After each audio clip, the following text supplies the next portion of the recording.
Intro ist durch, da bin ich wieder, Bruce BB2K Airsoft Channel. Obwohl, hier bin ich eigentlich nicht. Ich befinde mich immer noch in der virtuellen Welt. Das beende ich mal für euch und komme zurück in die Realität.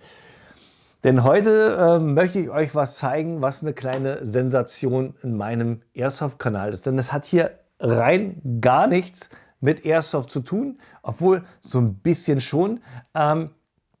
Denn hier geht es um einen virtuellen Schießtrainer, Schießsimulator. Das Ganze kommt von der Firma Game, sieht man hier auch ganz fett auf der Tasche. Die haben mich nämlich vor kurzem angeschrieben und haben mich gefragt, ob ich nicht Lust hätte, meiner Community mal diese Simulation vorzustellen. Und ich habe mir ein paar Videos angeschaut auf YouTube und war mega begeistert. Denn das geht hier noch weit über das normale Schießen hinaus, was man hier auf VR-Spielen öfters sieht. Ich sage nur Gun-Club VR, feiert das Spiel total ab. Hier geht es wirklich um Schießtraining, Zieltraining, dynamisches Schießen in zwei Kategorien. Einmal für die Jagd, also für den Jäger ist dieses Konzept hier gebaut worden und auch nochmal für den Sportschützen, also so in Richtung IPSC.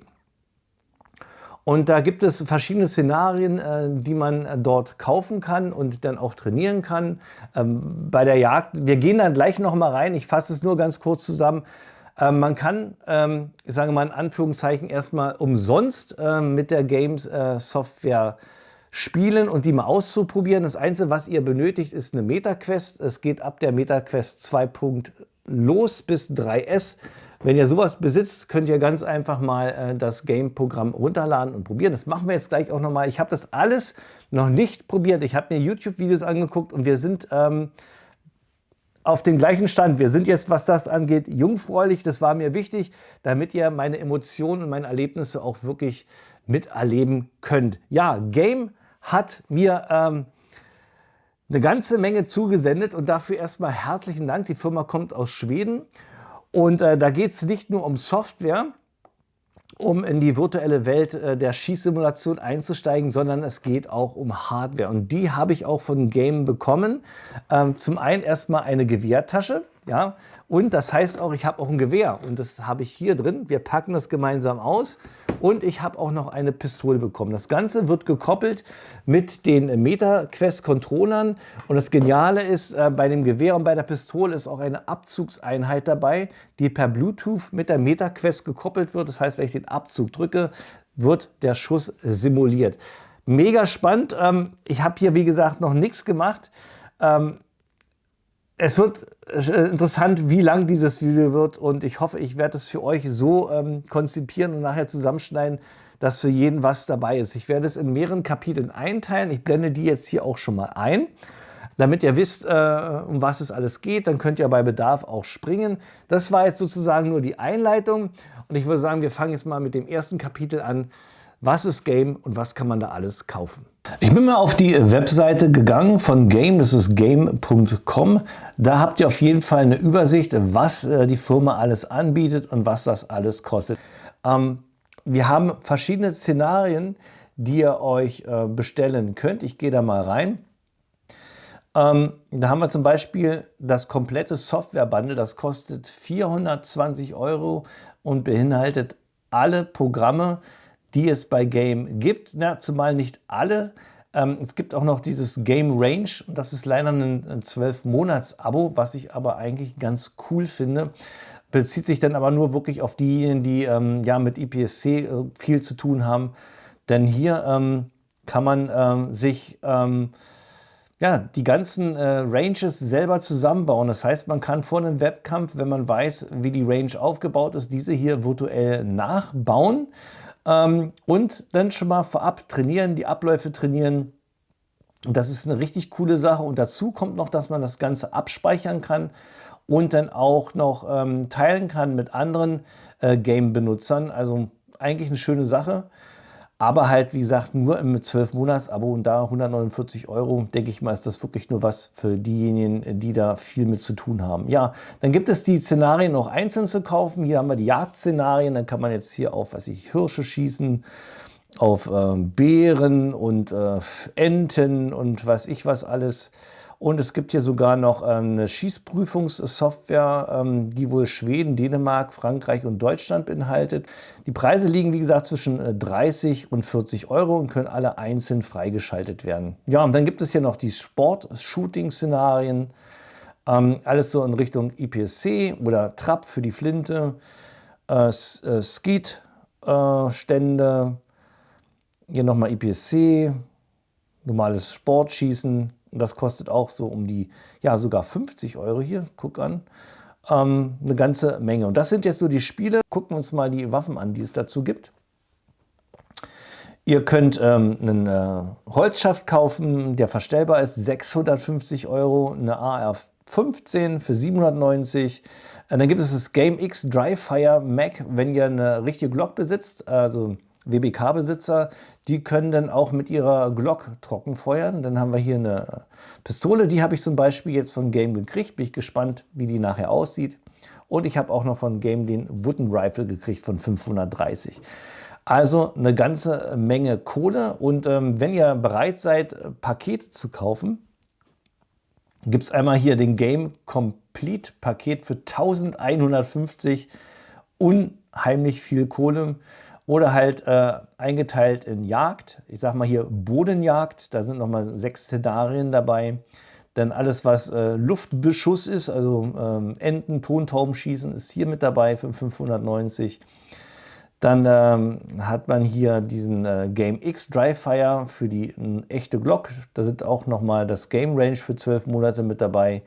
Und für 350 das Game Sport Shooting. Da habt ihr entweder die Pistole oder die AR mit dabei und dann auch nochmal ein Game Range 12 Monats Abo. Also ihr merkt eine ganze Menge Kohle, aber, und das hatte ich euch ja auch gesagt, ihr könnt erstmal umsonst die Software ausprobieren und dazu braucht ihr nur ein MetaQuest-System und eure Controller. Ihr braucht keine Waffen, die Game euch anbietet. Und so könnt ihr auch schon mal ein Gefühl kriegen, ob das was für euch ist. Und das werden wir jetzt im nächsten Kapitel mal machen. So sieht das Ganze jetzt aus. Okay, da haben wir jetzt mehrere Möglichkeiten. Da können wir uns jetzt ein Gewehr aussuchen. Wahrscheinlich hier, welche Bauform das hat. Hier einmal schräg, einmal nach oben. Die Pistole genauso. Wir haben jetzt hier nur die... Ach, guck mal, ich habe ein Gewehr. Sehr geil. So sieht nachher auch das Holzgewehr aus, was ich gleich mit euch auspacke. Aber wir wählen jetzt erstmal den Controller aus. So, okay, jetzt ist der linke Controller auch noch gekoppelt mit dem Holzgewehr. So, dann haben wir das Menü. Hier könnte ich jetzt einen Key eingeben. Wenn ihr euch bei game.com ein Szenario kauft, kriegt ihr eine Seriennummer zugesandt und die tippt ihr hier ein. Und dann wird das Ganze freigeschaltet. Wir gucken uns, wie versprochen, erstmal die freien Geschichten an. Da könnt ihr hier einmal auf Enten schießen und auch einmal auf Wildschweine. Ich würde sagen, ja, fangen wir mal mit der Ente an und mal gucken, was passiert. Ich bin jetzt wirklich sehr, sehr gespannt, was mich jetzt erwartet. Mit dem Visier müssen wir auch mal gucken. Drücke ich mal auf die Ente. So. Okay. Achso, jetzt kann ich noch auswählen. Nehmen wir die Flinte, oder? Ja. Okay. Aha. Ich befinde mich jetzt hier auf so einer Insel. Bin ich anscheinend mit diesem Ruderboot von da hier rüber gekommen. So, dann habe ich 30 Schuss. Und hier kann ich gucken, wie viel Schuss ich abgeschossen habe, wie viele verwundete Tiere. Ich hoffe mal nicht und wie viele getötete. Auch wenn es hier eine Simulation ist, denke ich mal, ist das große Ziel hier, keine Tiere zu verwunden. Mal gucken, wie es hier mit den Visieren ist. Das ist ein bisschen schwer. Wir haben hier einen Rotpunkt. Wenn ich das hier so an die Backe halte, geht das ganz gut. Ne? Es fehlen nur noch die Enten. Dann bin ich ja mal gespannt, wie ich mich anstelle. Ich habe noch nie, ich habe mal Trapschießen gemacht, das ist aber ewig her. Ich weiß, man muss ein bisschen vorhalten. Gucken. Die habe ich getroffen. Sieht man noch an den... Ach hier, guck mal, da könnt ihr gucken, wie ich die getroffen habe. Also ziemlich mittig. Ja, wie gesagt, ich habe mal Trapschießen gemacht, das ist ewig her. Und da war es ja auch immer wichtig, dass man die Flinte schön in den Anschlag nimmt. Denn wenn man nur einen Fehler gemacht hat, hat man entweder eine blaue Backe bekommen oder eine blaue Schulter, weil doch der Rückstoß richtig doll ist. Und das habt ihr hier bei der Simulation nicht. Also ich habe der Null Rückstoß, das ist natürlich. Glaube ich. Ey, ich bin gar nicht schlecht. Habt ihr natürlich bei dieser Simulation nicht. Und hier, ich zeige euch mal, wir haben hier noch einen Aimpoint Rotpunkt. Eine Beretta habe ich, guck. Sehr, sehr cool. Schade ist, dass man hier nicht nachladen kann. Die haben jetzt zwar so ein Reload, wenn ich hier drauf drücke, macht aber nichts. Das wäre noch toll, wenn man wie so eine Art richtig Kipplauflinte hätte, wo man in die Patronen wechseln kann. Wahrscheinlich bei der Jagd erstmal nicht so interessant, aber nachher, wenn wir dieses Sportszenario machen mit IPSC, weil da kommt es ja auch auf Geschwindigkeit drauf an, Magazinwechsel. So, da kommt eine Ente. Die habe ich. Oh. Uiui. Die habe ich auch. Lass mal gucken kurz. Wir haben ein Tier verwundet und 6 getroffen.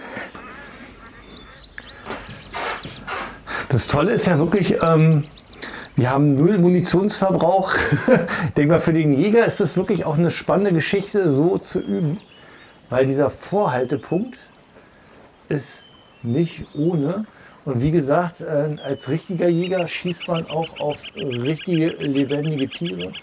Und da ist die Verantwortung größer als hier bei den virtuellen Tieren.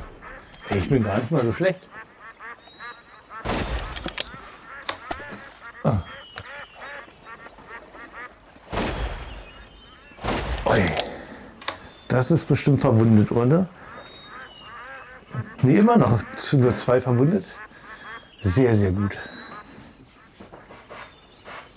So, noch 2 Schuss. Na, wo seid ihr? Da kommen welche. Ja.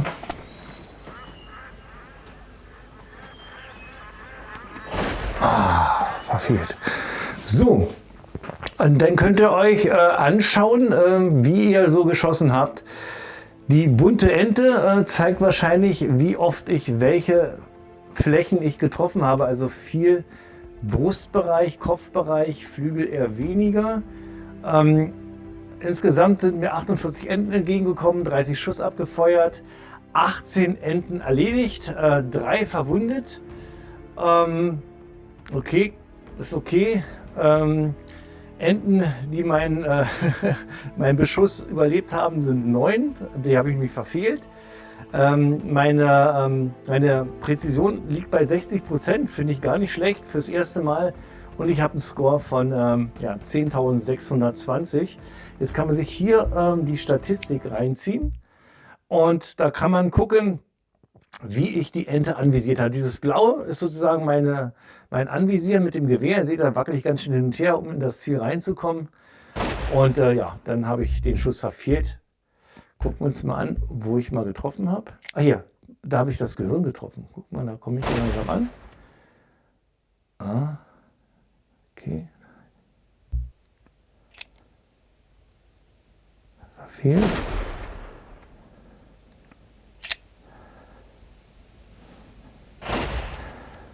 Gut. Hier habe ich eine Lunge, komme ich an. Da. Wutz. So, dann kann man sich das auch noch anschauen. Ah, hier. Seht ihr, hier ist ein virtuelles Gewehr. Nun bewegt sich das nicht. Achso, muss ich wahrscheinlich. Ah, hier, ich muss auf Play drücken. So. Da verfolge ich das. Ihr seht ihr, wie ich so vorziehe, vorhalte. Genau. Nehmen wir mal das nächste. Das ist natürlich jetzt hier viel, viel besser für die Analyse, weil man jetzt richtig in 3D sieht. Ich nehme mal das nächste. Wie ich hier vorhalte. Mal das nächste auch mal weg.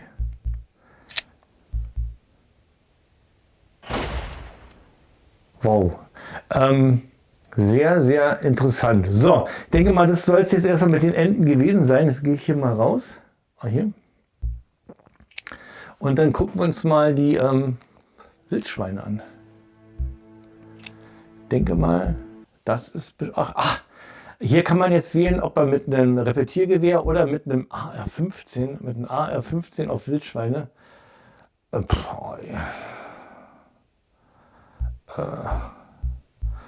Finde ich irgendwie... Ich nehme mal das. So, okay. 30 Schuss wieder. Jetzt sind wir hier in so einer winterlichen Umgebung im Wald. Oh, da kommen wir. Okay. Boah, das ist ja schwer. Die rennen ja richtig ab. Okay.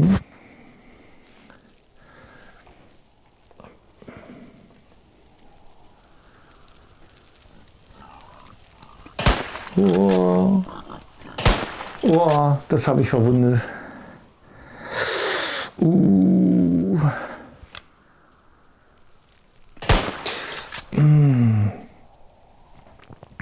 3 Verwundete. Also mein absoluter Respekt an die Jäger. Wie gesagt, es geht hier um... Die sind aber auch was schnell. Es geht hier bei der Jagd ja darum... Ihr merkt, ich bin konzentriert. Oh, wieder verwundet. Also das ist hier richtig schwer. Weil die kommen ja auch aus unterschiedlichen Entfernungen, mit unterschiedlichen Geschwindigkeiten, ja, in unterschiedlichen Richtungen, entweder auf einen zu, von links nach rechts.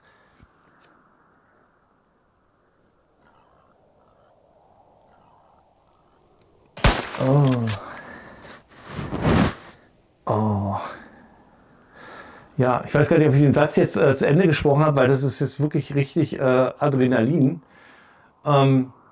Respekt an die Jäger, die haben wirklich eine Aufgabe, die Tiere ja, präzise zu erlösen, ohne dass sie leiden. Ich kann mir vorstellen... Oh Gott! Oh Mann! Wieder 5 verwundet. Nicht gut. So ein verwundetes Wildschwein, was dann immer noch irgendwo rumrennt und elendig verblutet. Das muss nicht sein. Und ich denke mal wirklich, diese Simulation, oh Gott, ist das schwer, kann helfen, diese Fehler zu vermeiden. Wie gesagt, man hat hier nun keinen Rückstoß, aber bin mir sicher, dass diese Simulation ist. Oh, das ist schwer. Oh, das habe ich getroffen. Ja. Also kann man sehen, ich habe wirklich im Gehirn getroffen. Hilft wahrscheinlich dieses Anvisieren und Schießen besser zu lernen, ohne ja, Tiere zu verletzen und auch Munition zu verbrauchen. Was habe ich? Boah, schwer. Gucken wir uns mal das Gewehr an. Ja, das ist so ein Repetiergewehr. Wäre toll, wenn man noch so repetieren könnte. Also ihr seht, ich habe hier unendlich Schuss. Ich brauche hier nicht nachladen. Ja, hier auch mit einem Aimpoint-Visier drauf. Also nicht wild drauf losfeuern, stelle ich fest. Konzentriert und wirklich nur abdrücken, wenn man sich sicher ist. Ich bin mir nie sicher. Jetzt war ich mir eigentlich sicher und auch nichts. Obwohl, das sieht auch gar nicht so schlecht aus. Trotzdem. Auch wenn es nur virtuelle Schweine sind, die tun mir irgendwie ein bisschen leid. Also Bruce hat als Jäger total versagt. Das ist ein Fuchs.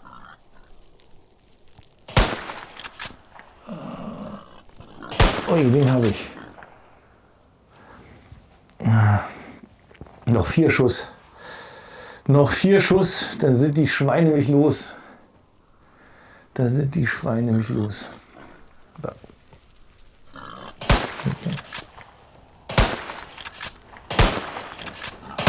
Oh Gott. Ja, 41 Schweine kamen mir entgegen, 30 Schuss abgefeuert, 10 getroffen, 18 habe ich verwundet. Das tut mir richtig leid. Wie gesagt, auch wenn es virtuell ist, 2 Schüsse gingen daneben. Meine Präzision liegt bei 33% und ich habe einen Score von 2733. Gucken wir uns mal das Schwein an. Also ihr seht, ich habe immer in Richtung Kopf gezielt anscheinend. Ja, ganz viel sogar im Kopfbereich. Habe aber auch Beine getroffen. Ja. Wo habe ich denn das? Da. Ja. Kann man hier auf den Fuchs, den habe ich irgendwie auch getroffen. Ja. Den habe ich am Fuß getroffen, tut mir auch total leid. Also ihr seht, es ist nicht ohne auf bewegte Ziele zu schießen aus unterschiedlichen Entfernungen und Geschwindigkeiten und Größe. Wahnsinn, Wahnsinn, Wahnsinn. So, gucken wir uns mal die Analyse an. Läuft's. Und? Ach, hier das Rot ist wahrscheinlich dann der Schuss. Genau. Ich guck mal hier, ob ich einen Treffer finde.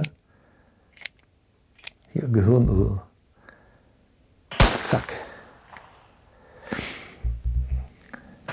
Achso, wenn ich den Abzug gedrückt halte, kann ich die Sau auch noch drehen. Und dann kann man gucken, achso, da habe ich so halb von hier so getroffen, also so von vorne. Könnt ihr sehen, wie der Schuss geht. Ich drücke mal nochmal ab. Hier machen wir mal Play. Achso, das kann man nur, nachdem es zu Ende ist, ne? Genau. Nachdem es zu Ende ist, kann man das sich hier drehen. Gut. Miss, Miss, Miss. Also ihr könnt euch jeden Schuss angucken. Zack. Ja. Ich denke mal, das soll es jetzt erstmal gewesen sein. Also Hut ab an die Jäger. Ich stelle mich hier richtig scheiße an, weil man weiß, Übung macht den Meister. So, dann habt ihr das erstmal gesehen und jetzt würde ich sagen, beende ich mal die Simulation. Und dann, ja, packen wir mal Gewehr und Pistole aus. Fangen wir zunächst erstmal mit dem Gewehr an. Das wird hier in diesem Karton geliefert und kostet 530 Euro. Ihr könnt es auch für 430 holen. Das ist dann aber ohne die Bluetooth-Trigger-Einheit. Wenn ihr sozusagen schon andere Waffenmodelle habt mit der Trigger-Einheit, dann könnt ihr die Hardware auch ohne kaufen und dann könnt ihr halt bei Bedarf das umsetzen. Wir schauen uns das mal an. Ich schneide mal auf. So, und dann bin ich ja mal gespannt, wie mein Trefferverhalten ist mit Stock. So. Ha, cool. Ja, geliefert wird es, ich drehe mal um, könnt ihr da mal reingucken. Das sieht dann so aus. Da ist sogar noch eine Kappe mit dabei.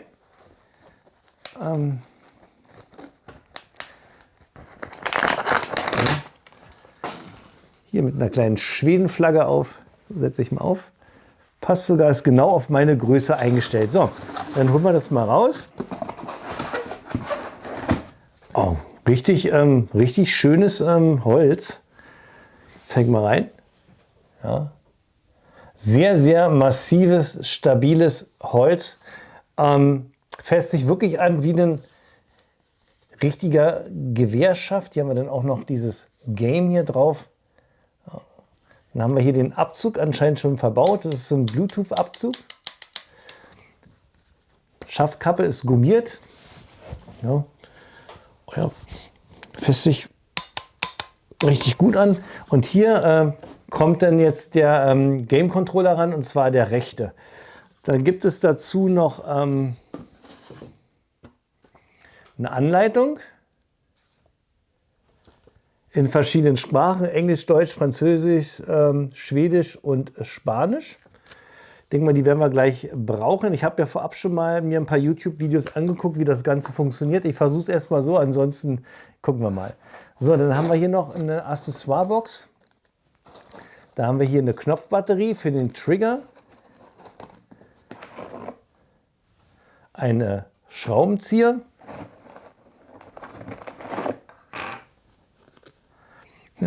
und Game Ready for Reality, einen Aufkleber. So, dann schauen wir uns die Pistole an. Das ist eigentlich das günstigste. Die kostet 330 Euro. Auch hier könnt ihr die bestellen ohne Trigger Unit, dann kostet das 230 Euro. So.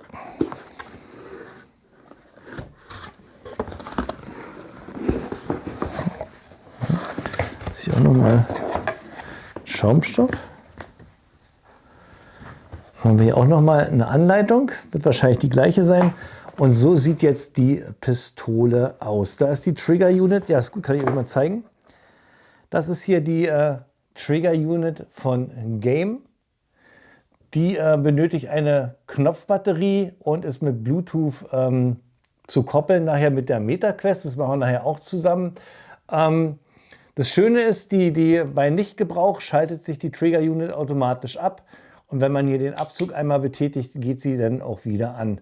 Man kann den Winkel von dem Abzug verstellen, indem wir hier mit einem Schraubenzieher reingeht, dann könnt ihr den auch noch für euch justieren. So, dann gucken wir uns die Pistole an. Okay, so sieht die Pistole aus, wie so eine Spielzeugpistole. Schlitten kann man nicht nach hinten machen. Okay, Magazin kann man rausnehmen. Hat sogar, ja, könnte man sogar Patronen reinmachen. Ob dieses Magazinwechsel da irgendwie auch berücksichtigt wird im Spiel, werden wir ja mal schauen. Habe jedenfalls in den Videos dazu nichts gesehen. Dann ist da noch so eine, achso, das wird der Halter für den Controller sein.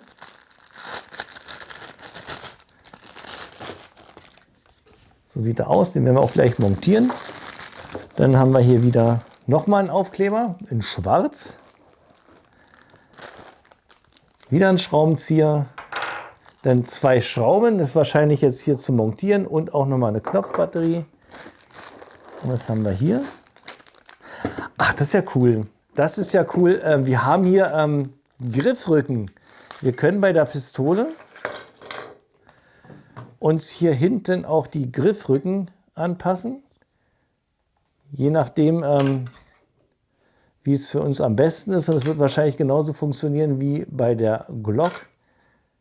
Da habt ihr hier, ach, hier habt ihr hier so einen Stift, den müsst ihr raustreiben und dann wird das Ganze angesetzt. So, dann würde ich sagen, ändere ich jetzt mal die Perspektive und dann bauen wir mal die Sachen zusammen. So, dann sieht das so aus, schön fest, ist ein bisschen frickelig. Also ich empfehle euch, nehmt euch die Lasche ab und dann kommt ihr besser hier an die Schrauben ran. So, dann nehmen wir uns die Trigger Unit. Da habt ihr hier die Öffnung für die Batterie, die setze ich mal ein.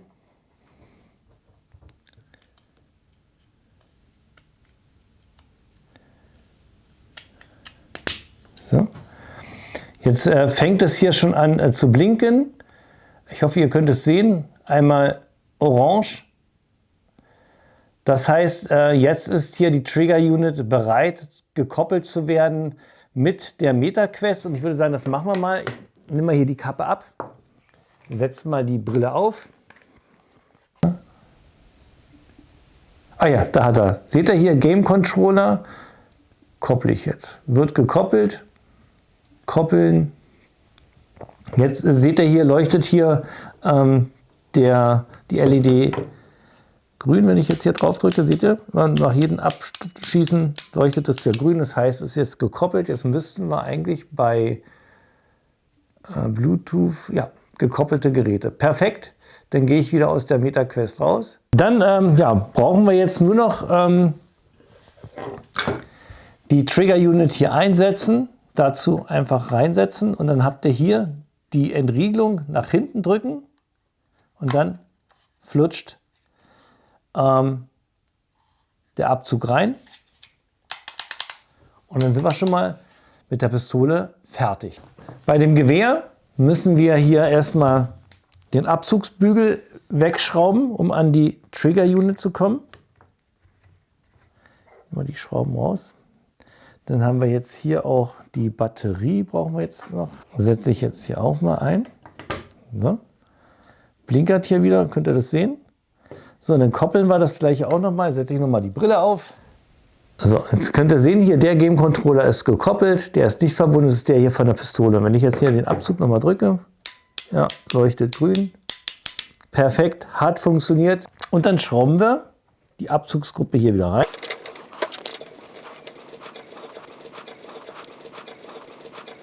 So, gut. Jo, dann haben wir den Abzug auch noch eingebaut. Was jetzt noch bei dem Gewehr fehlt, der Controller. Der Controller wird jetzt hier vorne reingesetzt. Wichtig ist, nimmt immer den rechten Controller. Ich empfehle euch zusätzlich auch noch mal dieses Band abzumachen. Das geht ja ganz einfach, indem ihr hier den Deckel von dem Batteriefach öffnet und dann könnt ihr die Schlaufe einfach rausziehen. So, legt die mal zur Seite, wieder drauf. So. Und dann hier Schlaufe lösen und dann ist hier die Halterung richtig exakt so gefertigt, dass der Controller hier ohne Probleme reinpasst. Ich setze die mal hier rein. Ja. Sitzt richtig gut. Dann die Schlaufe wiederum. So. Und dann ist das Gewehr bereit für das virtuelle Schießtraining mit Game. Ich habe es jetzt auch noch mal an die Pistole montiert. So sieht das aus. Sieht ein bisschen strange aus, ja. Aber ihr wisst ja, wenn man die Brille aufsetzt, sieht man diese Pistole nicht mehr, sondern man sieht dann die virtuelle Pistole. Wie das jetzt aussieht, das ist jetzt das nächste Kapitel. Wir schalten jetzt alle Szenarien frei auf der MetaQuest und dann schauen wir uns das alles ganz in Ruhe an. Einmal mit der Pistole und einmal mit dem Gewehr. So, Key ist eingegeben. Jetzt bin ich mal gespannt, wie sich die Software jetzt verändert hat. Lädt. Ja, sieht erstmal so normal aus. Ja, ich habe eine Pistole in der Hand, aber angezeigt wird immer noch das Gewehr. Ich drücke jetzt mal auf Pistole. Oh, das sieht jetzt richtig cool aus. Bin jetzt irgendwie so im Wald, habe jetzt mehrere Anzeigen. Pistole habe ich jetzt auch in der Hand. Sieht auch genauso aus wie das reale Vorbild, außer dass ich jetzt hier nicht den Controller sehe. Wir haben einmal jetzt die Möglichkeit, Jagd zu machen. Sportschießen, das werden wir jetzt wahrscheinlich auch mit der Pistole machen. Tontauben schießen. Dann ist hier mein User, wenn ich hier drauf drücke. Achso, kann ich jetzt dem auch noch einen Namen vergeben? Mache ich einfach mal. Nenne ich mich mal. Achso, gehen nur 2. Gut, dann nenne ich mich mal BR. Perfekt. Dann kann man hier noch einstellen die Lautstärke, Schussgeräusche, Tiergeräusche und hier kann man seine Erfolge sehen. Sehr gut. Ja, man sieht, wie viel ich schon geschossen habe. Noch nicht viel. 0 Schuss. 0 Schuss mit den ganzen Waffen. Hier sieht man auch alles, was man alles machen kann. Pistole. 0 Schuss. Hier haben wir nochmal Zugriff auf die Webseite. Support, Copyright, Rechte. So. Dann gehen wir mal auf Sportschießen, würde ich sagen. Weil wir haben ja eine Pistole. So. Jetzt befinde ich mich auf dem Schießstand. Habe hier noch ein schönes Waffenmagazin, auch noch was zu trinken. Und kann jetzt alle möglichen Sachen machen. Was ich weiß, das hatte ich gesehen, wir müssen uns erstmal die Pistole einstellen. Da geht man hier auf das Werkzeug. Und dann hat man jetzt hier die Möglichkeit, sich die Waffe zu justieren. Ihr seht, ich habe jetzt hier einen Rotpunkt drauf. Wenn ich jetzt mal so ziele, sehe ich den Rotpunkt nicht. Kann mir den hier jetzt noch ein bisschen größer schieben. Ich mache den mal ganz groß. Ja, jetzt kann ich ihn sehen. Mal sehen, wenn ich jetzt hier mal so ziele. Ne? Seht ihr, den roten Punkt sehe ich noch nicht. Da muss ich noch ein bisschen justieren.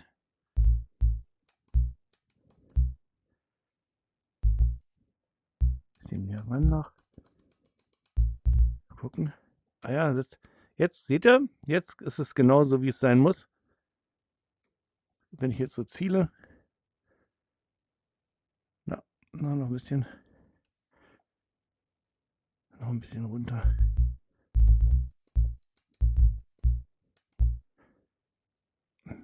Ja, gucken.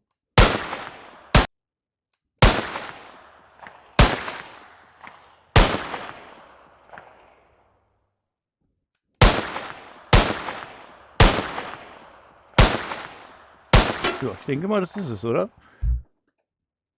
Ist eigentlich ganz cool.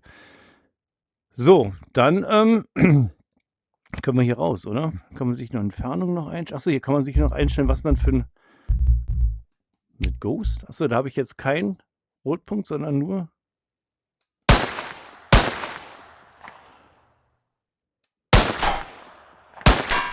Und hier traditionell nur mit Kim und Korn.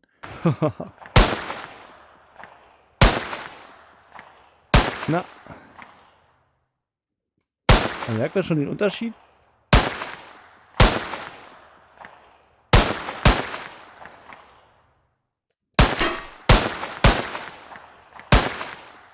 Das ist schon schwieriger. Ach, kam schon. Gut, das soll es sein. Ich gehe mal wieder zurück auf Rotpunkt. Und dann gehen wir hier raus. Dann haben wir jetzt die Pistole eingestellt. Und jetzt gucken wir uns mal die ganzen Szenarien an. Da haben wir zunächst erstmal, ja, fangen wir mit IPSC an.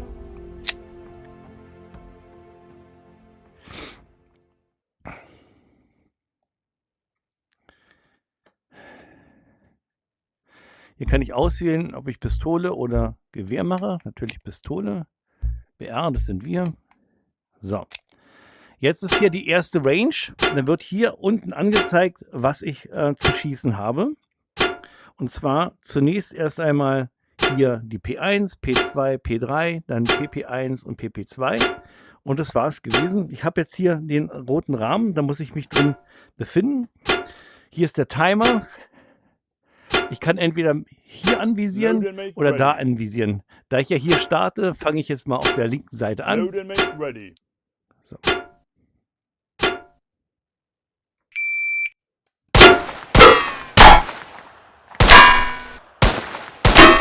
If you're finished, unload and show clear.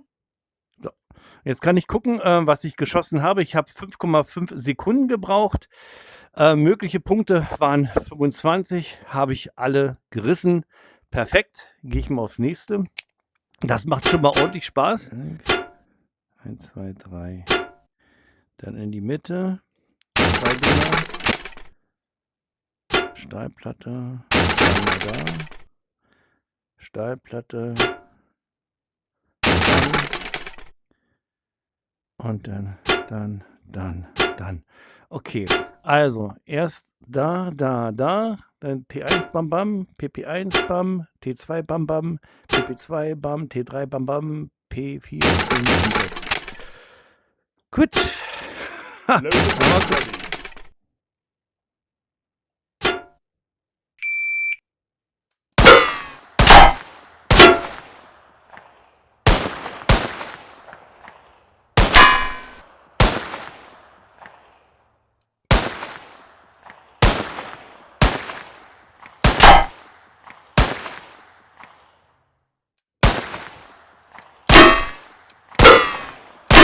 If you're finished, unload and show clear. Ist schon ein bisschen anstrengender und man muss sich richtig konzentrieren. Und ihr seht, ich habe auch nicht die volle Punktzahl erreicht. Sieht aber so erstmal gar nicht schlecht aus. Mal können wir hier in der Statistik gucken.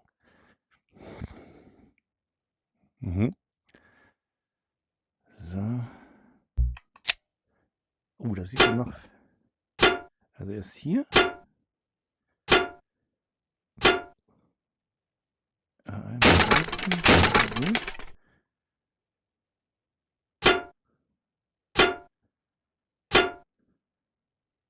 Okay. Wo ist es? Ach, das ist. Ach, da unten. Oh Gott. Gut. Also erst 1, 2, 3, 4. Dann PP1. Dann T1. 2 Stück. 2, genau. Dann 2, 3, 4 und dann mit. Oh Gott. Gut. Jetzt versiere ich mal hier an. Load and make ready.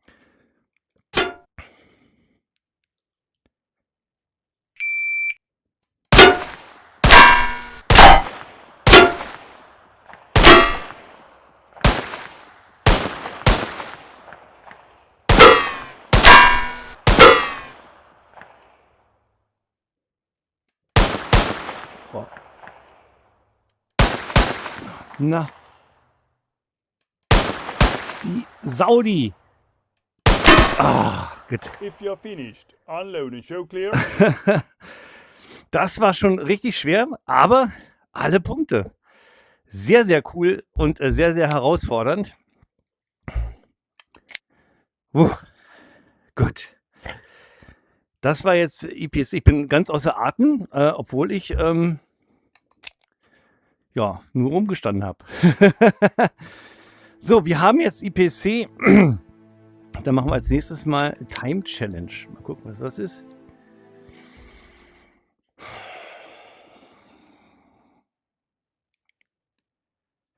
Ja, Pistole. Ja. Gut. Ja, ich denke mal einfach auf Zeit hier alles niederbrettern. 8 Ziele. Load and make ready.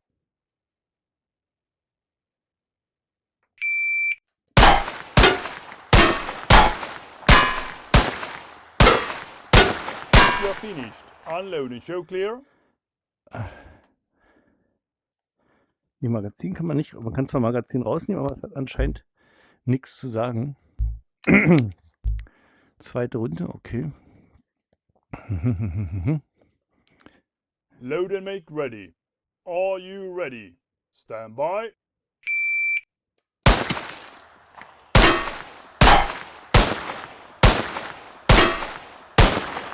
Na, If you're finished, unload and show clear. okay, ich habe also schon zweimal daneben geschossen. 9,88 Sekunden. Ach, das ist jetzt das Ding aus dem Bild. Oh Gott, ja. Alles klar. Na, mal sehen. Load and make ready. Are you ready? Stand by.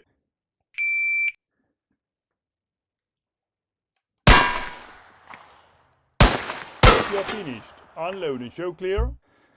Gut, ein Fehlschuss. Nicht schlecht. Jo. Mhm. Kann man sich hier nochmal den Score anschauen. Und dann gehen wir hier wieder raus. So, das war jetzt Zeitschießen. Game of Steel ist hier nicht freigeschaltet. Ich weiß gar nicht, was das ist. Scheint auch so eine Art Parcours zu sein. Dann haben wir den Range Builder. Das ist das, wo ihr ja ein 12-Monats-Abo habt, wo ihr euch selber halt eure Stages zusammenbauen könnt. Ist eine ganz coole Sache. Das schauen wir uns mal an.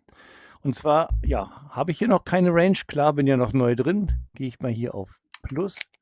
Und jetzt kann ich mir aussuchen, was ich gerne machen möchte. Zunächst suche ich mir Zielscheiben aus. Ich nehme mal hier so eine Papiergeschichten. Kann ich mir das hier auf die Entfernung stellen. Ich mache mal hier, da und da. Was haben wir noch? Dann machen wir hier mal noch so ein Teil rein. Und dann haben wir, hier ist denn das hier? Mal gucken, was das ist.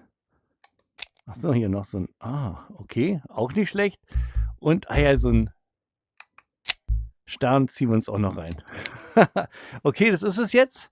Und dann können wir ja, noch was? Ne, denke mal, das reicht, oder? Das reicht erstmal. Dann gehen wir hier auf Save. Dann können wir dem einen Namen geben. B, R, U, wo ist das? C, das C, das C, das C. Ich sehe das C. Hier C, E und speichern.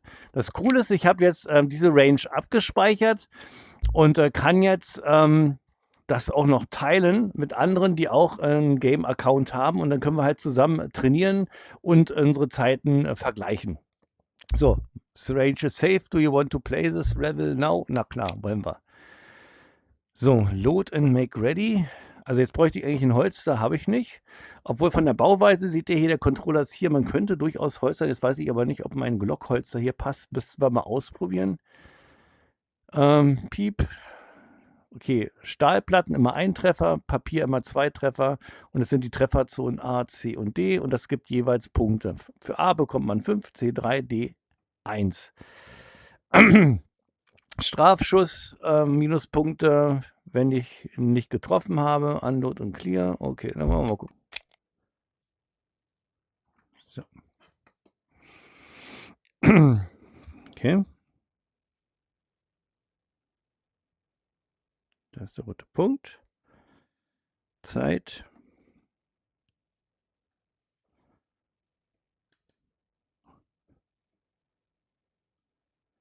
Load and make ready. Are you ready? Stand by.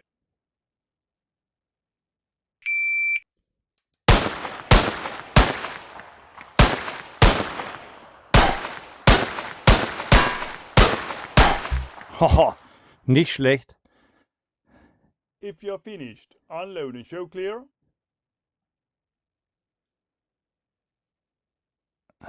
Okay, 891. Nicht schlecht. Machen wir gleich nochmal, oder?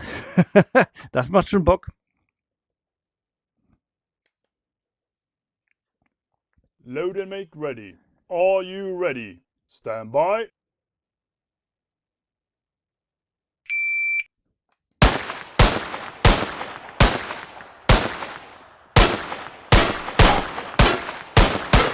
Oh,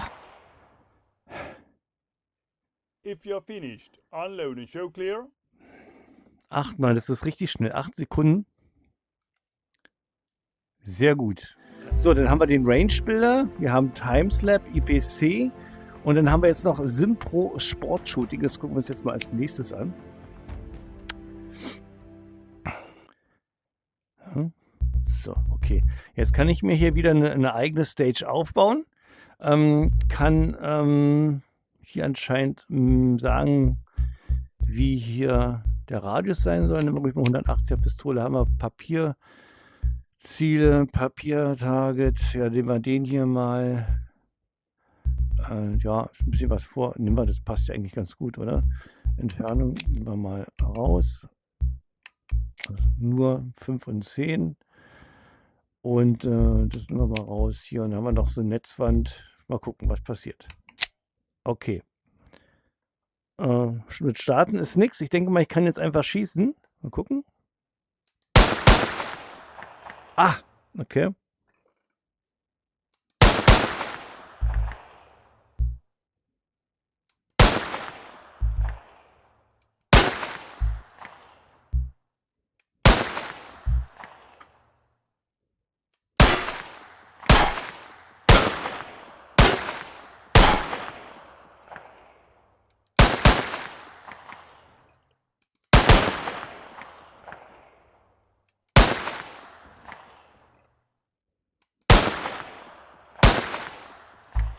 Ja, und dann geht es anscheinend immer so weiter. Darf ich den auch schießen? Okay, das ist auch wie ein Papiertarget. Machen wir noch den Stern. Jo. Cool. Und anscheinend geht das ewig so weiter. Macht auch richtig Bock. Ich denke mal, dann haben wir jetzt, glaube ich, alles durch. So, ich habe mir jetzt mal vom Game noch Game of Steel jetzt freischalten lassen. Das rutschen wir mal noch dazwischen und zeige ich euch mal, was man hier machen kann. Ich habe vorher auch schon mal reingeschmult, daher haben wir jetzt auch ein paar Werte jetzt schon. Das haben wir hier einen reinen IPSC-Parcours aufgebaut, fertige. Und das macht ordentlich Spaß. Gehen wir mal in das erste rein. Da bekommt ihr zunächst erst wieder die Auswahl, ob Pistole oder Gewehr und schon ein paar Hinweise, was ihr machen müsst. Ihr müsst jedes Ziel zweimal treffen und dann mit dem Stoppziel beenden. Das ist das mit der roten Stange. Ja, ich denke mal, wir starten es mal an und dann zeige ich euch das ganz kurz mal, bevor wir schießen. Also wir haben hier die normalen Ziele. Die müssen wir in der Reihenfolge abschießen, wie wir es möchten. Und zum Schluss dann ein Schuss auf das Orangene. Und ich würde sagen, ja, fangen wir mal an. Load and make ready. Macht es jetzt ganz langsam. 1, 2, 3, 4 und zum Schluss. Dann können wir hier sehen auf der Seite, wie unser Trefferbild war. Ich habe jetzt ganz ruhig geschossen, also so einigermaßen mittig. Und hier können wir sehen, wie lange ich gebraucht habe. 7,57 Sekunden. Jetzt probiere ich es mal ein bisschen schneller. Load and make ready.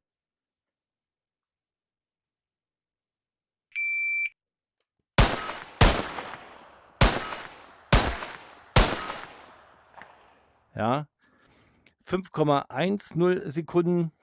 Load and make ready. Are you ready? Stand by.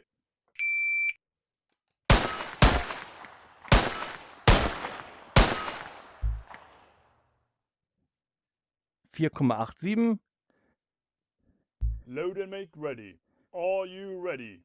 Stand by.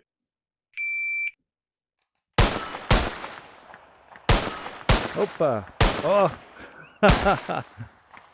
Okay, das war jetzt rein gar nichts gewesen. 7,92 und auch viele Fehlschüsse. Load and make ready. Are you ready? Stand by.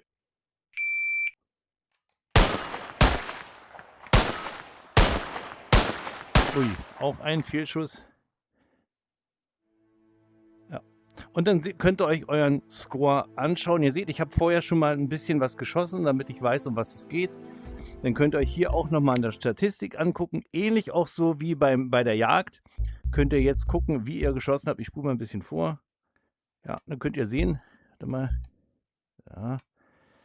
Das ist hier eure virtuelle Pistole. Ja, dann könnt ihr es schön sehen an den blauen Linie, wie ich das Ziel anvisiert habe. Schuss, dann geht es hoch. Sozusagen dieser Rückstoß wird simuliert. Könnt ihr sehen, eigentlich eine schöne, gerade Linie. Und hier könnt ihr sehen bei den letzten beiden, wie ich auch schon nachkorrigiert habe mit der Hand. Und zum Schluss auch nochmal den Counter. So, jetzt gehen wir mal zurück. Schauen wir uns noch was anderes an. Wie gesagt, habt ihr 1, 2, 3, 4, 5, 6 Sachen. Ich nehme mal hier Smoke and Hope. Und ihr könnt natürlich auch mit einem Gewehr das machen. Ich mache jetzt nochmal das eine. Und dann gucken wir uns das an. Dann haben wir jetzt 3 große Ziele und ein kleines. Ich werde jetzt einfach mal, ja, mal jeweils zweimal auf diese dicken Dinger schießen. Load and make ready. Are you ready? Stand by.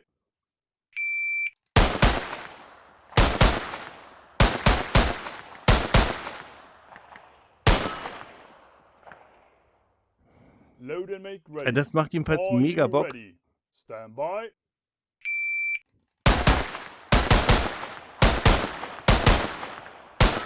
Habe ich sogar 3 raufgehauen. Load and make ready. Are you ready? Stand by.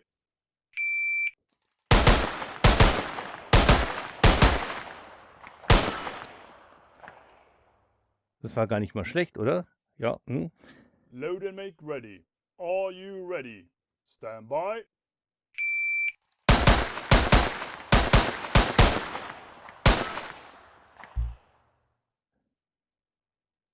Jo.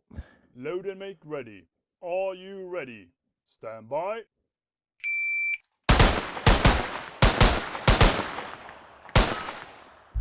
Oh, die letzte habe ich total verfehlt. Jo. Und dann habt ihr hier ein Gesamtbild. Und das Schöne ist, ihr könnt ja mit mehreren Spielern hier auch zusammenspielen.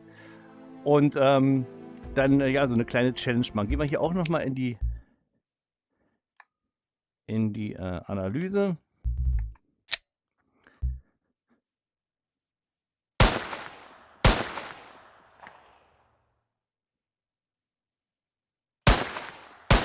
Ja.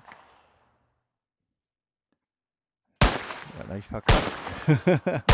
Oh, richtig verkackt. Ja, und zurück. Also ist auch eine richtig schöne Sache und man merkt, es ist auch eine Konzentrationssache. Also mir macht das mega Spaß. So, dann haben wir jetzt auch Game of Steel abgearbeitet. Machen wir weiter. Und dann wechsle ich zur Flinte und dann sehen wir uns genau hier an der Stelle wieder. So, ich musste die Software nochmal neu starten, weil er das Gewehr nicht angenommen hat. Ich habe das jetzt in der Hand und sieht jetzt schon so ein bisschen schief aus. Das muss ich auf jeden Fall auch nochmal justieren. Ich gehe jetzt mal aufs Gewehr. So. Gut, dann gehen wir jetzt mal auf Hunting. Da bin ich jetzt auch mal gespannt, wie ich mich jetzt mit den Wildschweinen anstelle. Jetzt gehe ich erstmal auf Justieren. So, ich lege mal an. Ja, also ich ziele jetzt und das ist krumm und schief. Da muss ich auf jeden Fall jetzt hier nochmal nachjustieren.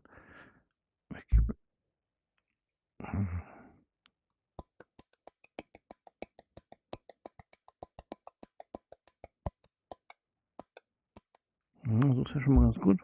Aber es ist immer noch schief. Das ist ein bisschen noch.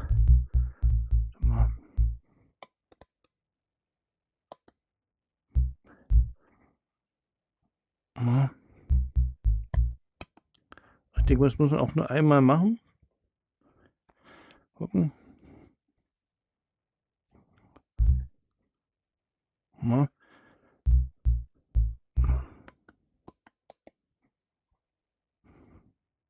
Na. Ein bisschen näher ran noch, ne? So. Ja.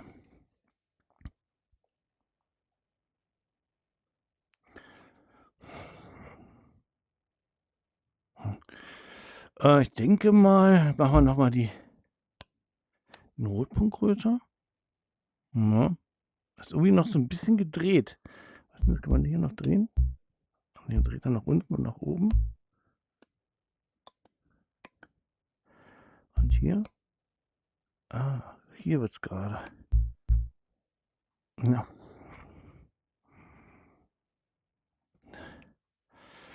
Okay. Das müsst ihr auf jeden Fall nur einmal machen. Müssen wir hier noch ein bisschen stellen. Ne? So. Ja, perfekt. Jetzt habe ich es.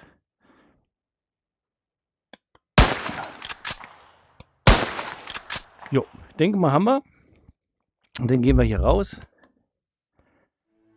So, und dann gehen wir mal Wildschwein jagen wieder im Forest. Und dann gucken wir mal, wie sich das jetzt verändert, das Schießen, wenn man einen richtigen, ja, Schaft bzw. Gewehr in der Hand hat. So. Mein Ziel ist es jetzt auch wieder, die Wildschweine akkurat zu treffen und nicht zu verwunden. Und ich glaube, das hatte ich ja auch schon gesagt. Der war gut. Wo wir das jetzt hier nur mit den Controllern gemacht haben. Im realen Leben hat der Jäger hier wirklich eine extrem schwierige Aufgabe. Denn da ist es keine Simulation. Da muss jeder Schuss sitzen, um halt nicht das Tier zu quälen. Und ich probiere mal. Ja. Oh. Und da seht ihr schon, habe ich auch wieder bei dem Schwein 2 verwundete Schüsse gemacht. Ich exerziere das jetzt nicht komplett durch. Lass mal noch mal 2 Schweinchen kommen. Kommt her, ihr Säue. Kommt her. Tja, jetzt trauen sie sich nicht mehr, weil ich jetzt ein Gewehr in der Hand habe und keinen Controller mehr.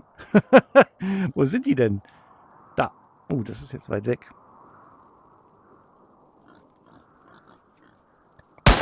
Jo. Getroffen.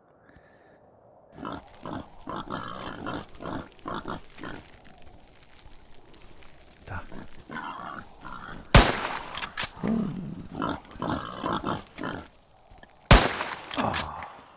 Fuchs ist auch lang gelaufen, ne? So, ich denke mal, das reicht jetzt. Jetzt gehen wir mal in die. Kann man hier in die Analyse gehen? Wenn ich hier auf Haus gehe. Achso, vielleicht gehe ich, wenn ich jetzt hier mal. Wenn ich hier drauf drücke. Ach, das ist cool. Jetzt könnt ihr euch die Entfernungen anschauen.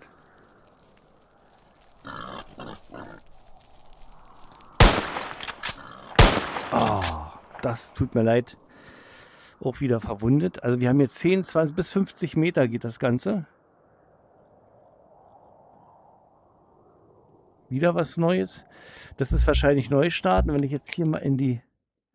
Hier kann ich wieder neu justieren. Und hier komme ich wahrscheinlich raus, ne? Ja. Gut, ich kann also keine Analyse machen, wenn ich nicht alle Schüsse exerziert habe. Gut, dann machen wir mal was Nächstes. Dann gehen wir mal auf Tauben. Gucken wir uns mal Tauben an.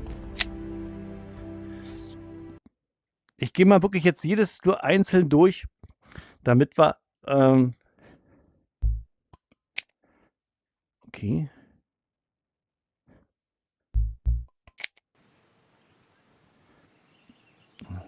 ...30 Schuss. Gut. Jetzt geht es jetzt los. Na, mal sehen. Wo sind die denn? Oh Gott. Das ist ja schwer, die kommen von da.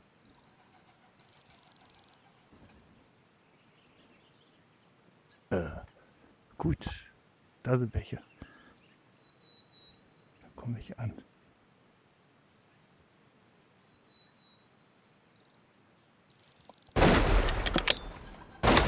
Oh, schwer. Das ist ja schwer. Das ist richtig schwer.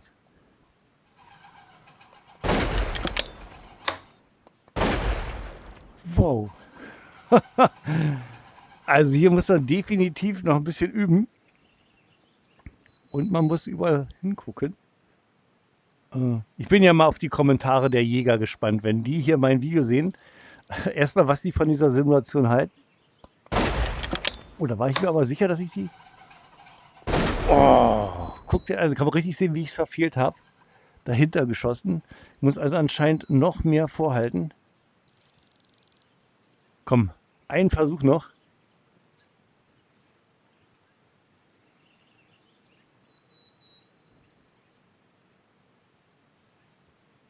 Dahinter. Komm schon, komm schon, komm schon, komm schon. Ihr lieben Täublein, bei mir habt ihr Glück. Bis jetzt hat jede überlebt hier. Komm schon, eine Taube noch. Oh, sind die schnell? Verdammt, verdammt. Also hier lose ich ordentlich ab. Die kommen ja auch von allen. Das ist ein Blatt.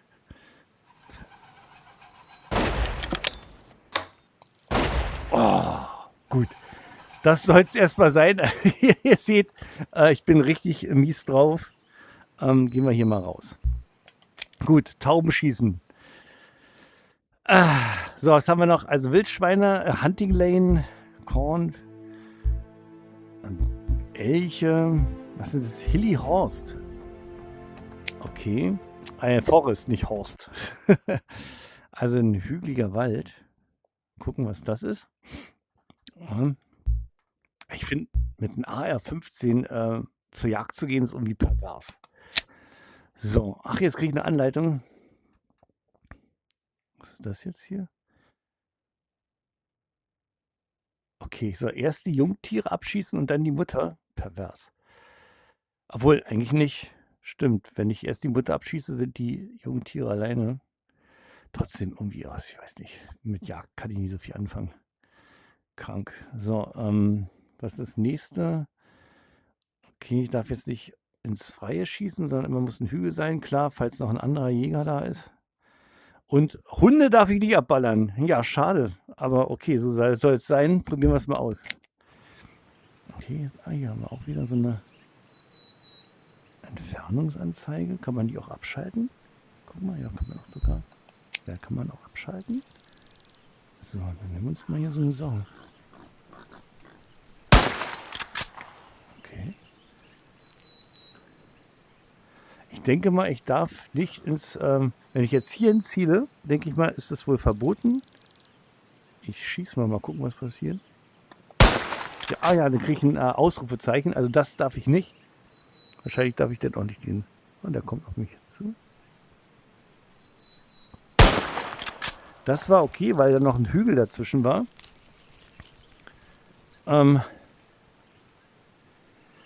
Das ist wahrscheinlich das in dieser Statistik, wo stand verbotene Schüsse. Das wird wohl das sein. Ja, ich denke mal, machen wir noch. Oh, da kommen ja. Sind das jetzt hier Jungtiere oder sind das normale? Normale, denke ich mal. Oh, jetzt rennen sie. Klar. Kann man jetzt auch gut sehen. Da kommt noch einer. Na? Und ein Bär. Oh, den habe ich verwundet. Mal gucken, kann man sehen. Nee, war ich total verkackt. Riesentier und verschossen. So, ich denke mal, einen machen wir noch. Einen machen wir noch. Unfuchs, der ist ja schwer. Den habe ich. Gut, dann haben wir das auch. Sehr, sehr... hier sind die... Oh, nee. Auf Jungtiere... Nee, das meine ich nicht.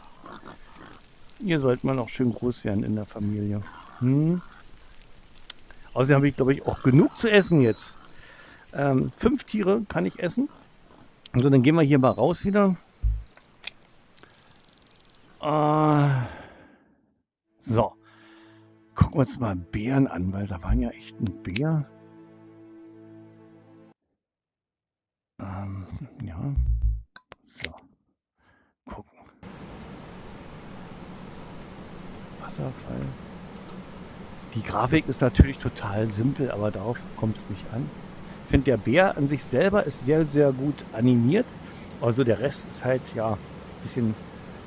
Da kommt er. Oh.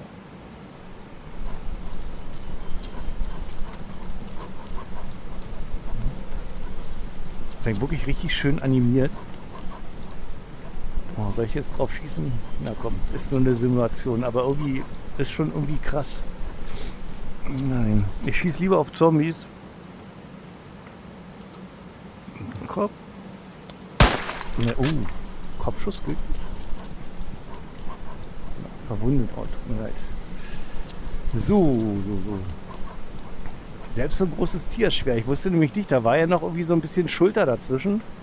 Ob man da hinschießen kann. Das war ein Kopfschuss, würde ich sagen. Genau. Also jetzt mache ich mal nichts. Mal gucken. Schau. Oh. Wow, da ich jetzt aber schon. Ja, ich wurde getötet, kein Wunder. So, jetzt kann man sich hier auch wieder angucken, wie ich getroffen habe. Also habe ich wirklich nur auf den Kopf gehalten, habe ja auch nicht viel geschossen. 2 Schuss gemacht, einen getötet, einen verwundet. Ja, gut, dann gehen wir hier mal raus. Achtung, wir müssen uns Statistik auch nochmal angucken.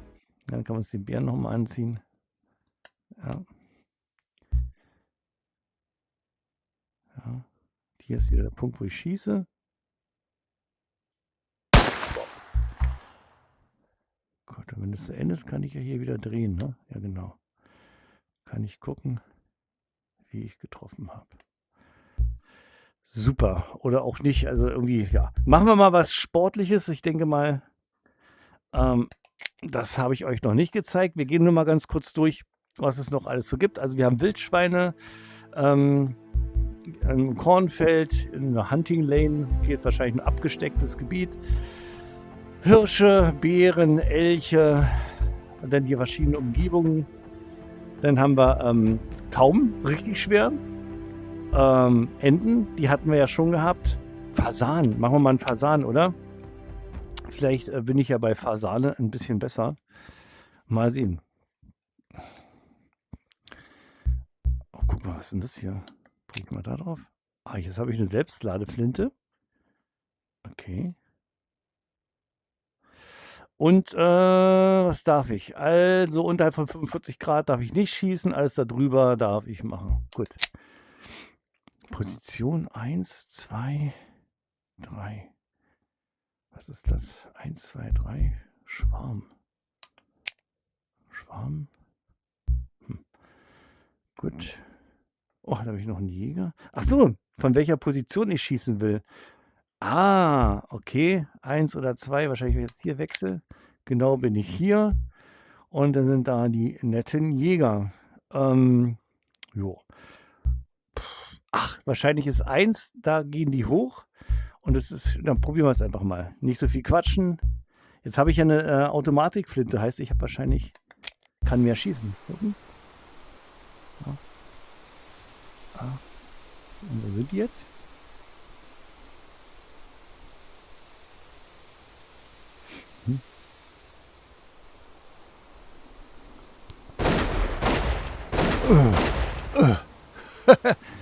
Okay, die kommen also von hier so rausgeschossen.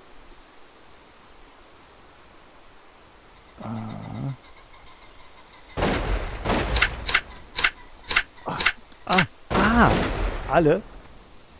Also habe ich jetzt schon wieder? Jetzt lädt dann ab.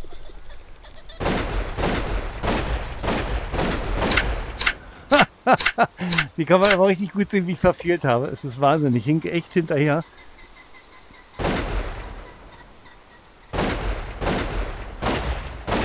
Die sind schneller als Enten. Faszinierend. Ich lese da wieder nach. Also hier bin ich auch nicht gut. Ich weiß, man soll es nicht machen, aber mich würde mal interessieren. Da zeigt er gleich an, darf ich nicht. Ja, darf ich nicht. Hätte mich auch gewundert.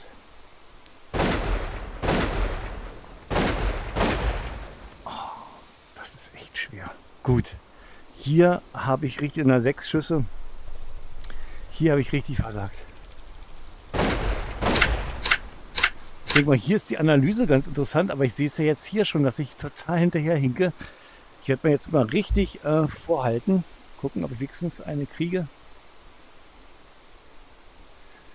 Oh. Ja. Oh, richtig vorhalten. Eine habe ich gekriegt. Eine habe ich gekriegt.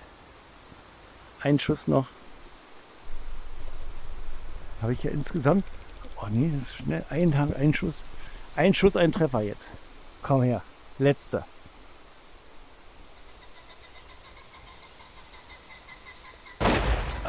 Gut. Also 34 Vögel kamen mir entgegen, 30 Schuss abgefeuert, 2 getroffen, 6 verwundet, 22 vermisst. Was? 3 Strafschüsse? Achso, weil ich da... ich denke mal, alleine, wenn ich schon mit der Waffe in die Richtung ziele, wird das auch schon bestraft. Finde ich auch sehr gut. Meine Präzision ist 6%. Ich mache mal kurz noch eine Analyse. Das würde mich mal interessieren. Es muss weit. Achso. Okay. Ach, hier komme ich an.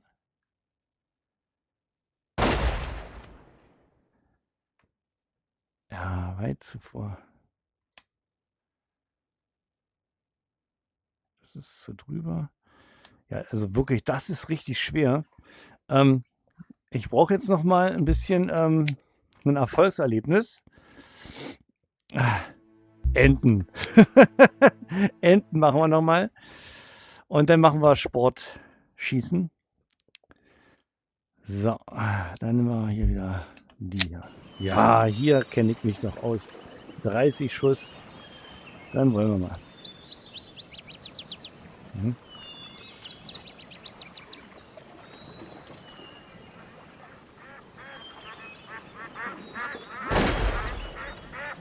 Die sind auch wesentlich langsamer.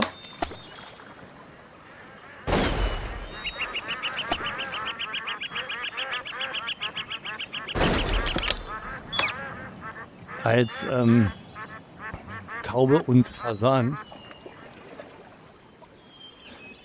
Komm, einen mache ich noch.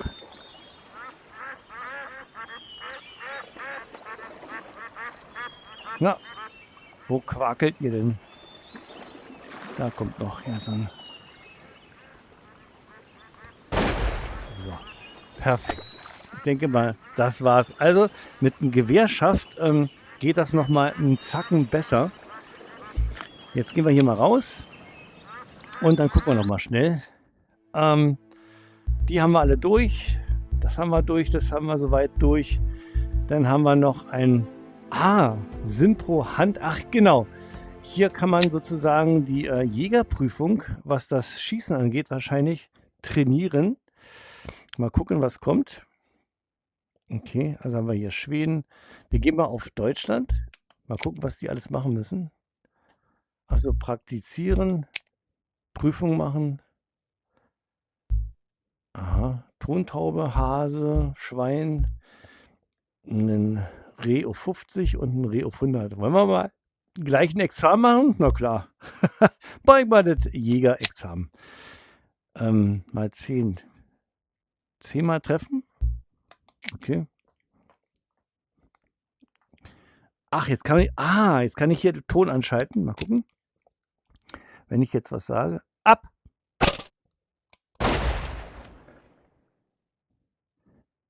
Ab!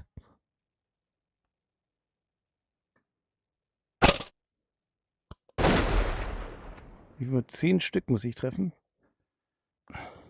Ab. Ab. Ab.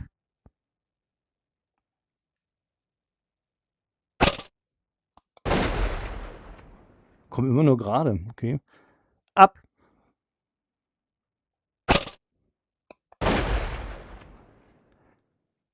Ab.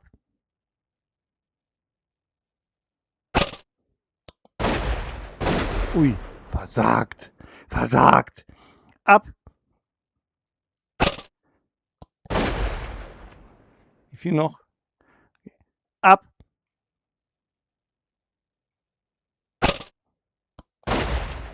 Oh, versagt. Ab.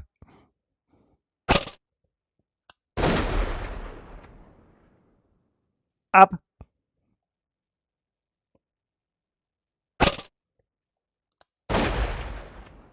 Ein noch. Ah, das war's. Habe ich bestanden, ja. Grüner Haken, denke ich mal, dann habe ich bestanden. Gut. Ah ja, jetzt der Hase. Ein Hase mal so lang, Hase mal so lang und da muss ich treffen. Gut. Und wo kommt er? Ach da. Arsch weggeschossen. Darf ich aber anscheinend. Arsch weggeschossen. Okay. Jupp. Ein Sattel geschossen. Sattel geschossen.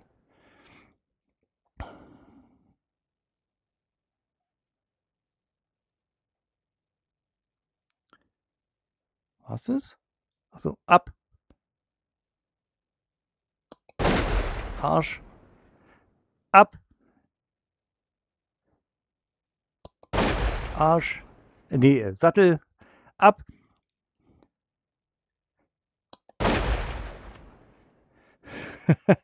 Ab. Macht richtig Spaß. Ab. Arsch. Noch zweimal. Ne, einen noch. Ab. So, ich denke mal, das habe ich wohl bestanden. Jo. Gut. Eine Sau. Also ich kann zweimal verfehlen von den 5, dann habe ich bestanden. Gut.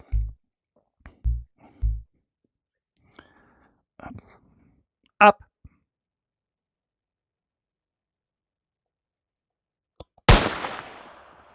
Getroffen? Ne.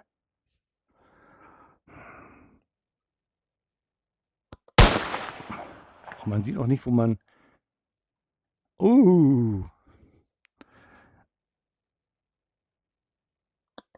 Jetzt aber. Nein. Jawohl. Okay.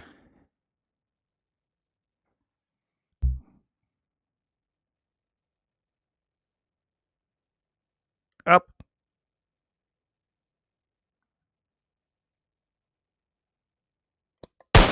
Und das war gut. Okay, das habe ich nie bestanden. Dann ein Rehchen auf 50 Meter. Okay. Auch das steht nur. Okay. So. Ja, hier fehlt jetzt definitiv der Rückstoß. Es ist ja so, ich halte es ins Ziel und brauche sozusagen jetzt eigentlich nur den Abzug drücken.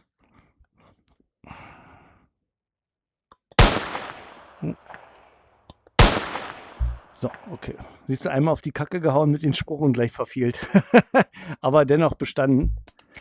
Oh, 100 Meter. Das ist jetzt ja auch wieder 3, darf ich verfehlen. Oh ja.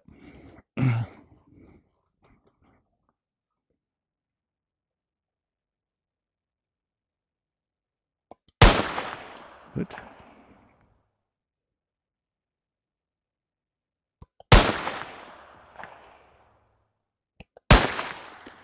Das ist schon schwieriger. 100 Meter. Ja, okay.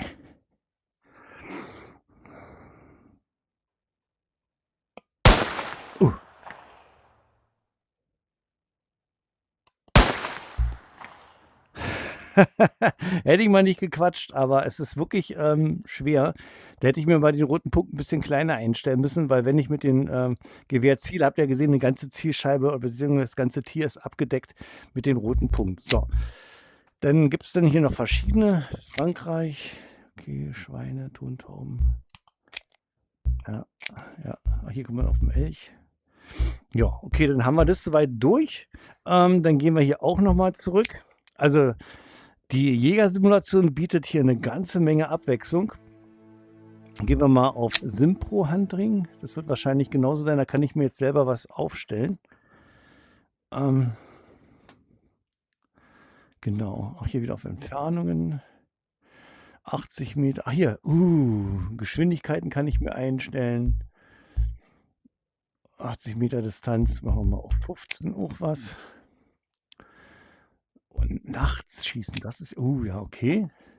Romantisch. Ballons. Ja, ein Wildschwein. Ein Elch. Ein Geflügel. Nehme ich mal meine Ente. Das kann ich gar nicht machen. Ne? Ja. Gut, nur das. Achso, aus welchen Richtungen? Jo, machen wir das mal. Und dann gucken wir mal.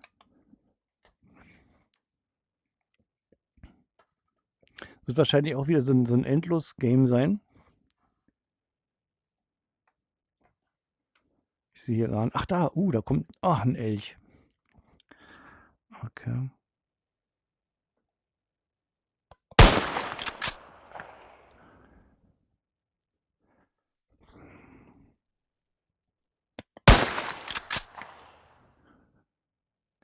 Von der Entfernung. Oh, ein Fuchs, der wird schwer sein.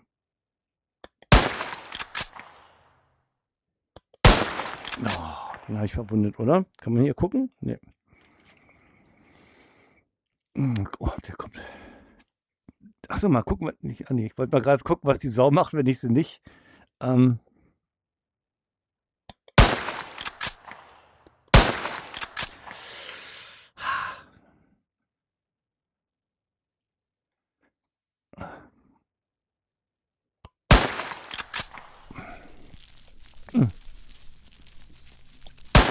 Zack.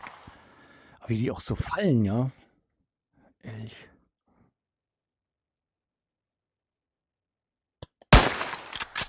Gut. Ich denke mal, das war's, oder? Dann haben wir alles durch. Dann gehe ich hier mal zurück. Und dann wechseln wir mal auf Sportschießen. Und zwar hier. Mal gucken, was wir da alles haben. Amerikanisches Trap, 5-Standschießen, Komptiv-Skeet, Komptiv-Trap. Okay, Simpro, Clay. Ich würde mal sagen, machen wir einfach mal was. Machen wir dieses Trap hier. Wenn euch was nicht interessiert, dann skippt auf jeden Fall weiter. Ich finde das jetzt natürlich erstmal spannend, alles durch zu probieren. Ich werde dann natürlich auch Kapitelmarken setzen. Machen wir mal einzeln oder zwei? Machen wir mal zwei. Wir sind ja Snipers, oder? Ist hier wieder mit Ton? Okay, und von wo kommen die dann? Ach, die kommen aus den Kasten daraus, denke ich mal, ne? Oh, das ist schwer. Ab! Boah, auch nicht schlecht.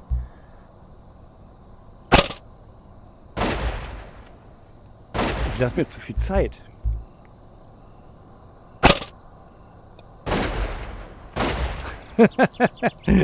Okay.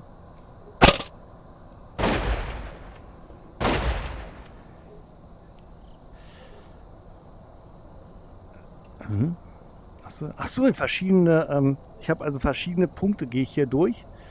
Round 4, dann kann man hier gucken. Ich denke mal, das reicht, oder? Wir müssen hier auch mal ein bisschen schneller fertig werden. Ich gehe mal hier wieder raus. Und dann gucken wir uns das nächste an.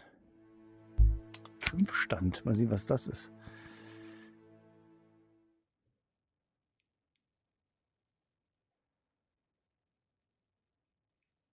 Ja.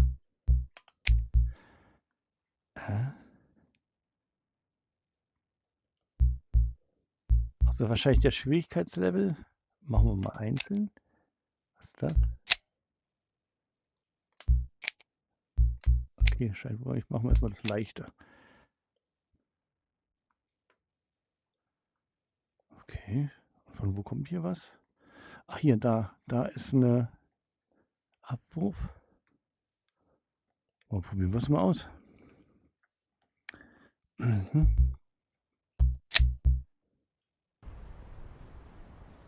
Ab! Oh, okay.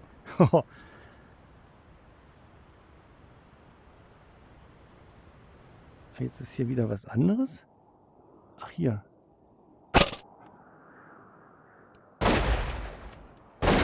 Oh, die habe ich nicht getroffen. Boah. Gut.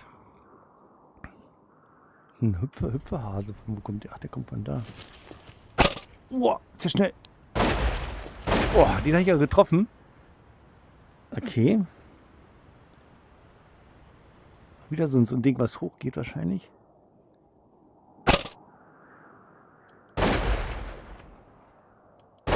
Ey. Hoho, das ist ja cool. Das macht ja richtig Bock. Wo ist jetzt der nächste? Da.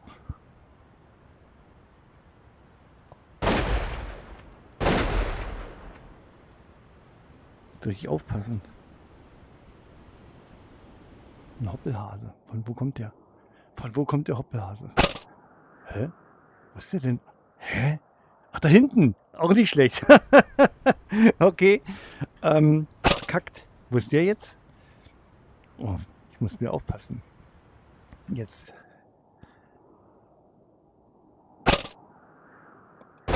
Den habe ich getroffen.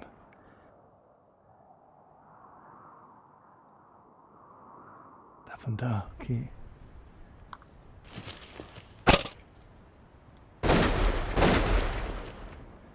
Das stimmt, da sieht man hier auch an dem Blauen, von wo das kommt. Gucken.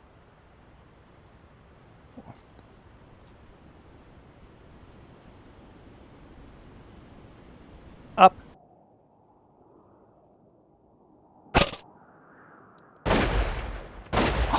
Okay.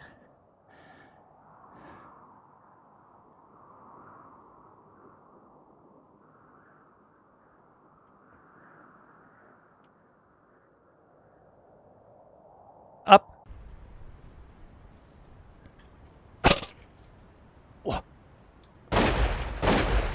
Oh. Das ist ja echt cool. Da muss man sich erstmal daran gewöhnen, wie die fliegen. Hast du wieder einer, der ganz nach oben geht? Oh, dass ich den nicht kriege. Ich dachte, ich habe den ganz oben und dann verkackt. Ja, das ist sehr, sehr geil. Den habe ich. Ich habe gepennt und habe den gekriegt. Habt ihr gesehen? Ich habe geguckt, wo der kommt. Von der Seite. Ey. Ohne zu zielen.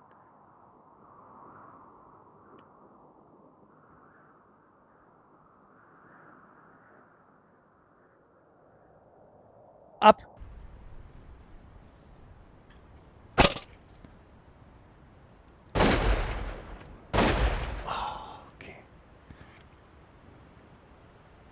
Seht ihr das? Ihr seht es ja in dem kleinen Bild. Ich nehme die ja so. Ja. Hört es irgendwann auf? So. Denke mal, das reicht jetzt auch. Das macht hier richtig Spaß. Richtig, Spaß. So, was haben wir denn noch? Kompetitiv-Skeet machen wir auch noch mal schnell. kann hier einfach nicht aufhören. Das ist so cool. Besonders wenn man jetzt hier so richtig einen Schaft in der Hand hat. So, was muss ich denn hier machen? Achso, hier auch wieder, von wo die kommen. Ah. Ah, hier ist der Turm. Okay. Ja, probieren wir es einfach mal aus. Ne? Ich mache mal den Ton an. Ab! Hä? Achso, hinter mir. Auch nicht schlecht. Gut. Hey, wir müssen ja aufpassen.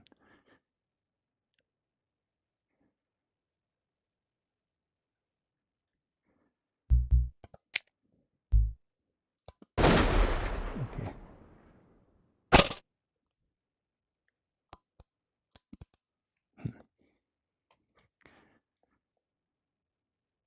Eins, zwei.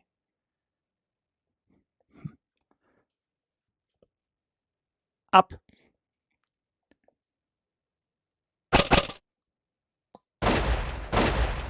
Das ist auch richtig schwer zu malen. Ich weiß gar nicht, von wo die kommen. Entweder ist das so oder man kann das hier irgendwie anhand der Grafik hier sehen. Gut, ich gehe jetzt hier erstmal raus. So. Competition Trap. Das machen wir auch noch schnell.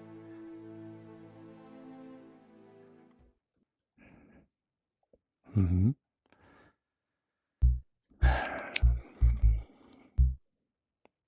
Ab!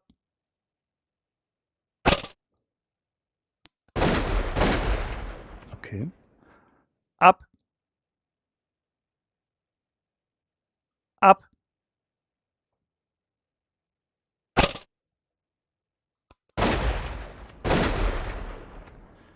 Wahnsinn.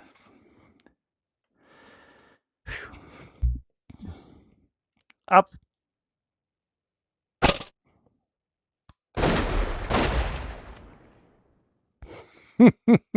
Ich bin total scheiße.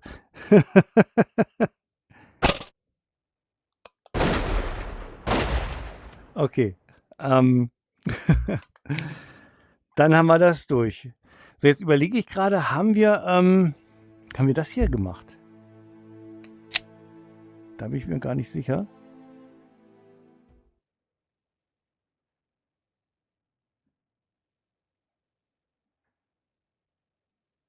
Aha, das scheint hier auch ein kunterbuntes, oh gut.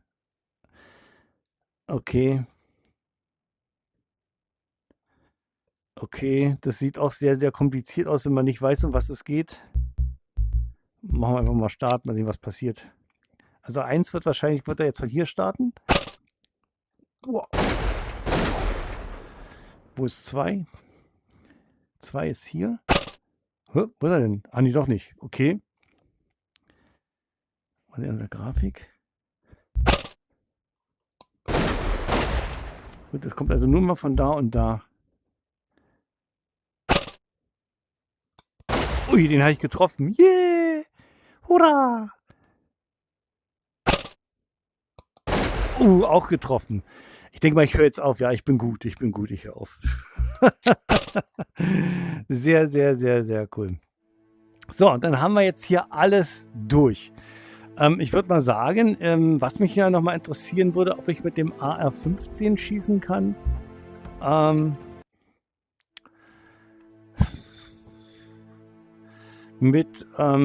Tiere schieße ich nicht mit dem AR-15. Ich mache hier nochmal hier. Und ob man jetzt sich, machen wir hier das hier, ob man hier auch jetzt auf Gewehr wechseln kann. Genau, jetzt nehme ich mal das AR-15. So sieht es aus. Ja. Gut, passt jetzt natürlich nicht, meine hintere Hand passt jetzt natürlich nicht, ich habe jetzt keinen Griff. Aber mal gucken, wie hält sich das? Oh, nee, das muss ich jetzt mal einstellen hier, glaube ich. Load and make ready. Das muss auf jeden Fall runter. Das ist so gut. Na, drehen. Ich muss das Ding noch drehen. Na? Näher ran. Dann mache ich mir doch das Ding hier ein bisschen größer. Ja, okay. Probieren wir es mal aus. Load and Ist make wieder ready. genau das gleiche, bloß jetzt mit AR-15. Load and make ready. Are you ready? Stand by.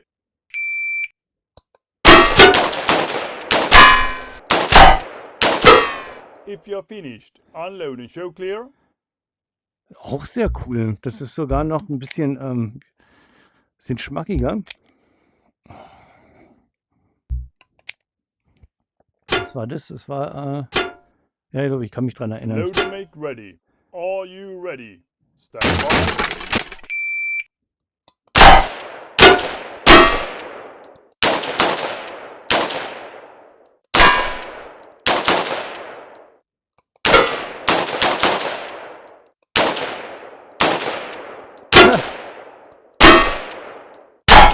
If you're finished, unload and show clear. Jetzt hat man schon Gewehr und trifft trotzdem so scheiße.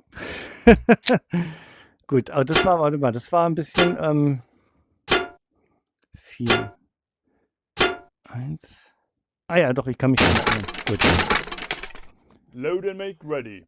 Are you ready? Stand by.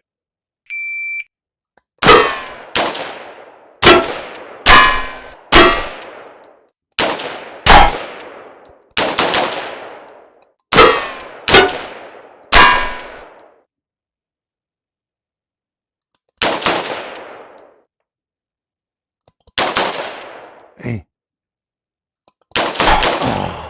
If you're finished, unload and show clear. Gut. Also mit Gewehr funktioniert auch ganz gut. Und ich denke mal, jetzt haben wir wirklich alles durch. Und ich gehe jetzt aus dem Spiel raus und dann, achso, jetzt kann man sich hier mal die Punkte angucken.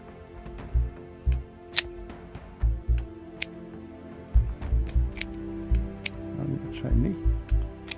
Aber man kann sehen, 44 Schuss habe ich gemacht, 30 Schuss mit der Flinte, 213 mit der Pistole. So, dann gehe ich jetzt raus und dann geht's weiter mit dem Review. So, raus aus der Simulation, rein in die Realität. Ich hoffe, ich habe euch alles gezeigt. Wie gesagt, ich habe alles nur angerissen. Ich werde wahrscheinlich im Videoschnitt auch einiges davon wegcutten, denn ich habe mich bei manchen Simulationen ein bisschen zu lange aufgehalten, weil das einfach mega Spaß gemacht hat. Dennoch bin ich mir sicher, dass dieses Video weit über 1 Stunde geht. Von daher verzeiht mir, nutzt die Kapitelmarken, ich glaube, das hatte ich am Anfang auch schon mal gesagt, nutzt sie definitiv, um für euch das rauszuholen, was euch interessiert. So, wir sind fast am Ende angekommen von dem Review. Fangen wir zunächst erstmal an mit meinem persönlichen Fazit, was hier diese Simulation, diese Shooting-Simulation von Game angeht. Es hat mega Spaß gemacht. Es ist wirklich so eine Mischung aus Spiel, aber natürlich mehr mit der Tendenz zur Simulation. Gerade was das Thema Jagd angeht, da habe ich für mich so einiges mitgenommen. Das habt ihr auch gesehen, wo ich die Jagdsimulation genutzt habe. So wie man denkt, dass das eigentlich ganz einfach ist. Ja, man legt an und schießt auf das Tier und man trifft es. So ist es leider nicht. Also es ist schon so, dass ich es treffe, aber ich treffe es nicht so, wie es, ja, wie man es im realen Leben machen sollte. Und das hat mir einen Heidenrespekt jetzt gegeben für die Jäger. Denn die schießen nicht auf virtuelle Wildschweine, Rehe, Hirsche oder was ich was. Die schießen auf richtige Tiere. Und die Verantwortung, ja, wann man den Schuss absetzt auf ein Tier, ist extrem, extrem hoch. Denn was ich festgestellt habe, wie viele Tiere ich verwundet habe, auch wenn es virtuell war, das hat mir doch ein bisschen zu denken gegeben.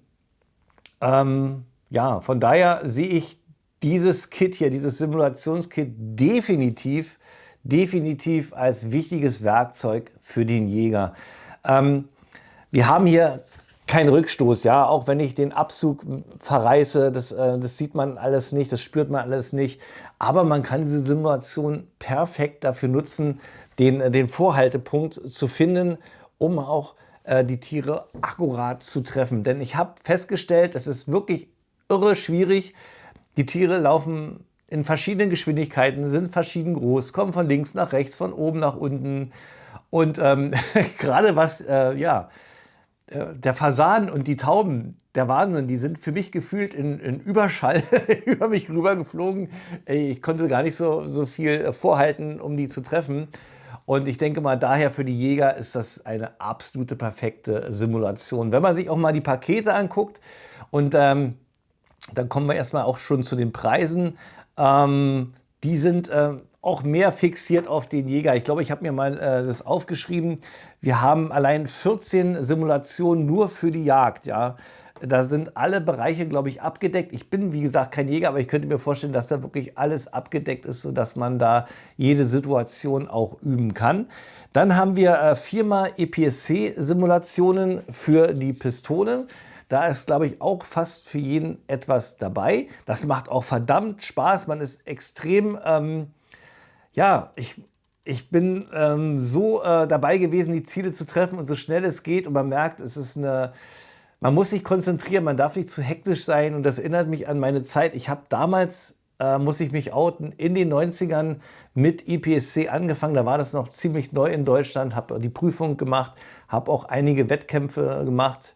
Und ich habe festgestellt, es macht mega Spaß, aber es geht auch ganz schön ins Geld. Wie viele Schuss man da rausgehauen hat. Einmal zum Üben, einmal beim Wettkampf. Das war so teuer, dass ich damit dann irgendwann mal aufgehört habe. Aber wie gesagt, wir sprechen von den 90ern. Die Preise sind nicht günstiger geworden. Von daher ist auch das Thema EPSC und dieser Simulator wahrscheinlich auch eine gute Geschichte, um halt, ja, das Anvisieren, die Geschwindigkeit, die Ruhe zu bewahren, auch richtig gut. Aber auch hier haben wir wieder genau das Gleiche. Wir haben nicht den genauen Druckpunkt wie bei der Waffe, die ihr wahrscheinlich im realen Leben benutzt fürs EPSC. Wir haben hier nicht diesen, wenn ich Scheiße halte, dass das Ding hier wegreißt oder so. Das haben wir auch nicht. Ihr seht zwar in der Analyse, dass auch die Bewegung so nach oben geht beim Drücken, aber es ist halt nicht die reale Umgebung. Aber ich denke schon, dass es helfen kann, das Anvisieren zu beschleunigen. Und auch gerade wenn man jetzt die Sache mit den Holster benutzt, ist es auch eine schöne Sache. Was ich aber hier wiederum vermisse, und da sind wir schon wieder, ja, man merkt, ich bin so ein bisschen unstrukturiert. Ich lasse es einfach raus, so wie es mir gerade kommt, ja. Wir haben hier ein Magazin, was wir rausnehmen können, was wir reinnehmen können. Ja, das ist auch ziemlich echt gehalten. Könnte man wahrscheinlich auch hier Kugeln noch reinmachen, also Patronen reinmachen, um es noch ein bisschen schwerer zu gestalten, die Pistole. Ich vermisse hier ganz stark den Magazinwechsel, denn das ist auch ein Punkt beim EPSC-Schießen, wo es auf Zeit und Geschick ankommt. Und das fehlt hier bei dieser Simulation definitiv. Ich denke mal, man könnte das durchaus nachrüsten, wenn man hier wie so eine Art Lichtsensor hat, Lichtschranke hat, dass wenn ich den Knopf drücke, das hier registriert wird. Ich nehme das Magazin raus und ja, mit Ersatzmagazin lege ich rein und die Waffe ist wieder geladen und es geht auch schön flutschig. Ich kann hier drauf drücken, Magazin fällt raus. Also das wäre eine Sache, die ich definitiv hier noch hätte gerne haben wollen bei dieser Simulation. Ich glaube, das war jetzt der richtige Satz, ja.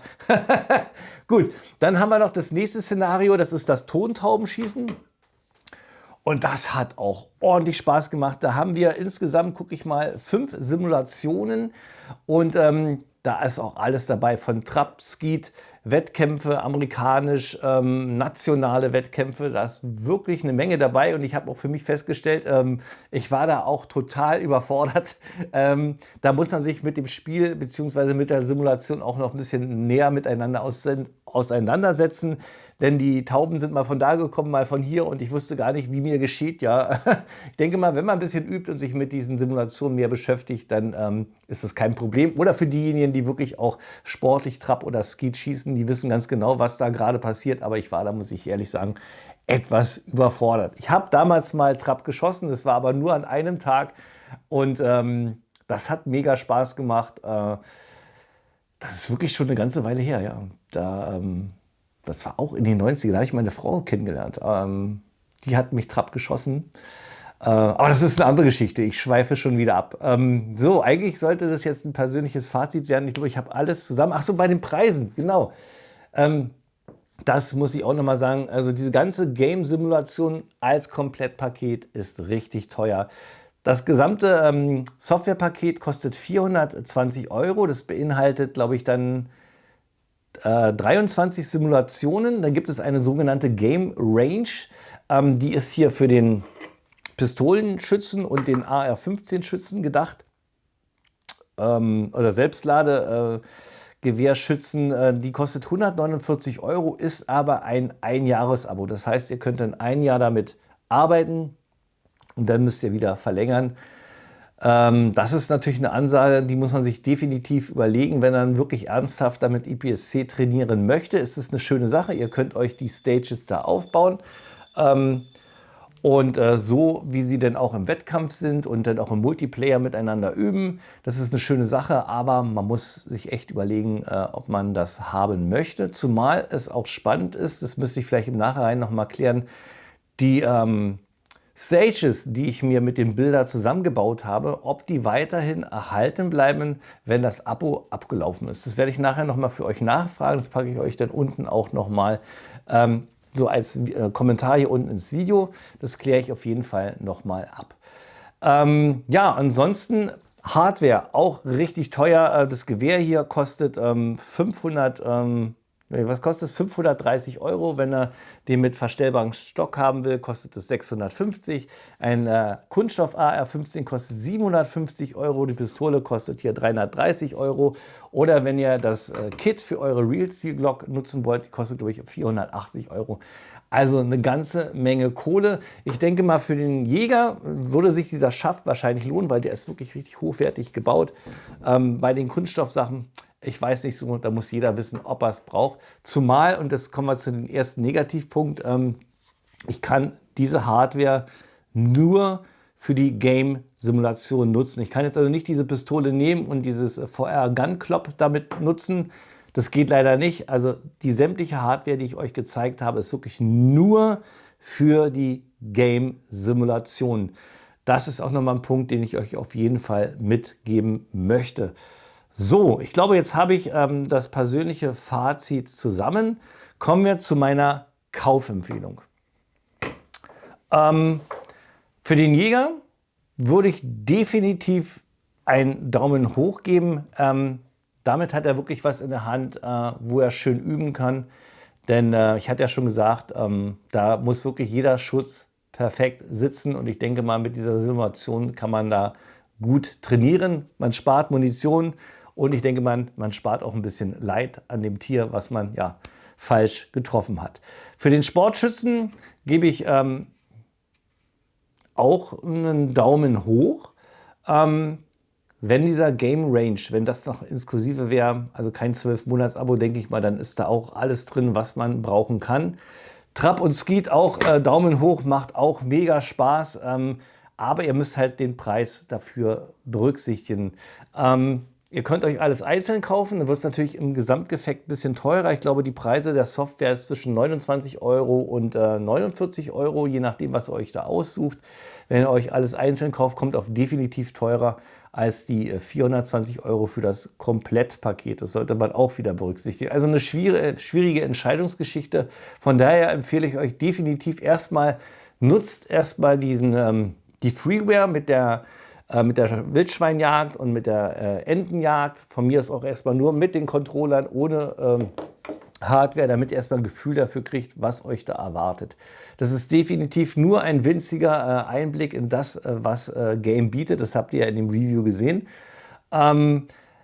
Ich würde als Alternative vorschlagen, man kann sich auch einen virtuellen Gunstock kaufen. Die Dinger gehen ja auch von 30 bis 200 Euro los, je nachdem, welche Qualität man nutzt. Die lassen sich dann individuell einstellen und da werden auch nur diese Controller hier eingesetzt und dann kann man wirklich alles Mögliche nutzen. Man kann nicht nur die Game-Simulation nutzen, sondern kann diesen VR-Gunstock auch für andere Simulationen oder auch Spiele nutzen. Das ist natürlich eine Überlegung, die man sich auch noch im Hinterkopf behalten sollte. Des Weiteren ist mir eingefallen, zum Beispiel auch dieses AR-15, was da 750 € kostet. Da habe ich jetzt in meinem Hinterkopf, kauft man sich einfach eine defekte AEG, ja? AR-15 AEG, schlachtet das ganze Innenleben aus, kauft sich bei Game diese Trigger-Unit für 150 und baut sich seine eigene AR-15 zusammen. Da kommt er auf jeden Fall auch günstiger. Eine weitere Idee, die ich hätte für die Game-Simulation, wäre generell das Thema Airsoft bzw. Gas Blowback. Wenn man statt dieser Trigger-Unit so eine Art Datenhandschuh hätte, der die Bewegung des Abzugsfingers misst, ja, mit so einem Sensor. Das kann man sich dann auch noch in der Simulation einstellen, indem ich gucke hier, wann hat der Finger den Druckpunkt erreicht, wann bricht der Schuss. Und diese Bewegung wird halt dann justiert mit dem Datenhandschuh. Und dann kann ich zum Beispiel in Kombination mit einer Rail, wo ich dann hier den Controller anbringe, auch eine Gas Blowback nutzen. Da habe ich auch so ein bisschen Rückstoß, ja, und kann das gleich auch für GBB-Gewehre nehmen, für alles Mögliche. Also so ein Datenhandschuh wäre schon mal eine coole Idee. Ihr merkt, ich habe eine ganze Menge Kopfkino, was diese Game-Simulation angeht. Da ist definitiv noch eine Menge möglich. Und wie Game gesagt hat, sind auch die Szenarien, die ihr da gerade gesehen habt, auch nur jetzt gerade der Stand der Dinge. Da wird weiterentwickelt mit neuen Simulationen. Auch ihr habt gesehen, Pistolen können auch noch andere nachkommen. Da gab es ja auch die Glock und sowas alles. Ich denke mal hier diese Chassis, da wird es wahrscheinlich auch noch Nachschlag geben. So, das war es von mir gewesen. Ich glaube, ich habe alles erzählt. Es hat eine ganze Menge Spaß gemacht. Ich habe einen richtigen trockenen Hals vom vielen Quatschen. Ich hoffe, euch hat es auch ein bisschen Spaß gemacht, mit mir zusammen dieses einzigartige Review zu machen. Zum ersten Mal ein Gaming-Review von mir oder Simulations-Review mit dem Game-Simulator. Jetzt seid ihr dran. Schreibt mal unten in die Kommentare, was haltet ihr von der Simulation? Wäre das was für euch? Sind die Kosten gerechtfertigt? Wie würdet ihr damit starten wollen? Gleich Komplettpaket oder nur erstmal Probe oder nur das oder das? Schreibt es rein. Und ganz interessiert bin ich jetzt, ja, falls jetzt Jäger zuschauen oder falls jetzt Tontauben, Skeet-Schützen und IPSC-Schützen zuschauen, ja, aus der realen Welt. Was haltet ihr von dem System? Schreibt das da unten mal rein. Vielleicht haben einige von euch auch das schon am Start und können auch noch berichten, was das für euch gebracht hat. Ob das wirklich ein schönes Übungsgerät ist oder ob das wirklich mehr nur Spielzeug ist. Haut das alles rein. Ich denke mal, das ist wirklich für andere auch interessant. So, bleibt mir jetzt noch mein Endspruch. Wer meinen Kanal noch nicht abonniert hat, klickt mal da oben drauf. Unten gibt es ein weiteres Review von mir. Ich muss jetzt was trinken. Ja, bleibt mir bis dahin alle gesund. Wir sehen uns beim nächsten Video wieder. Macht's gut, euer Bruce.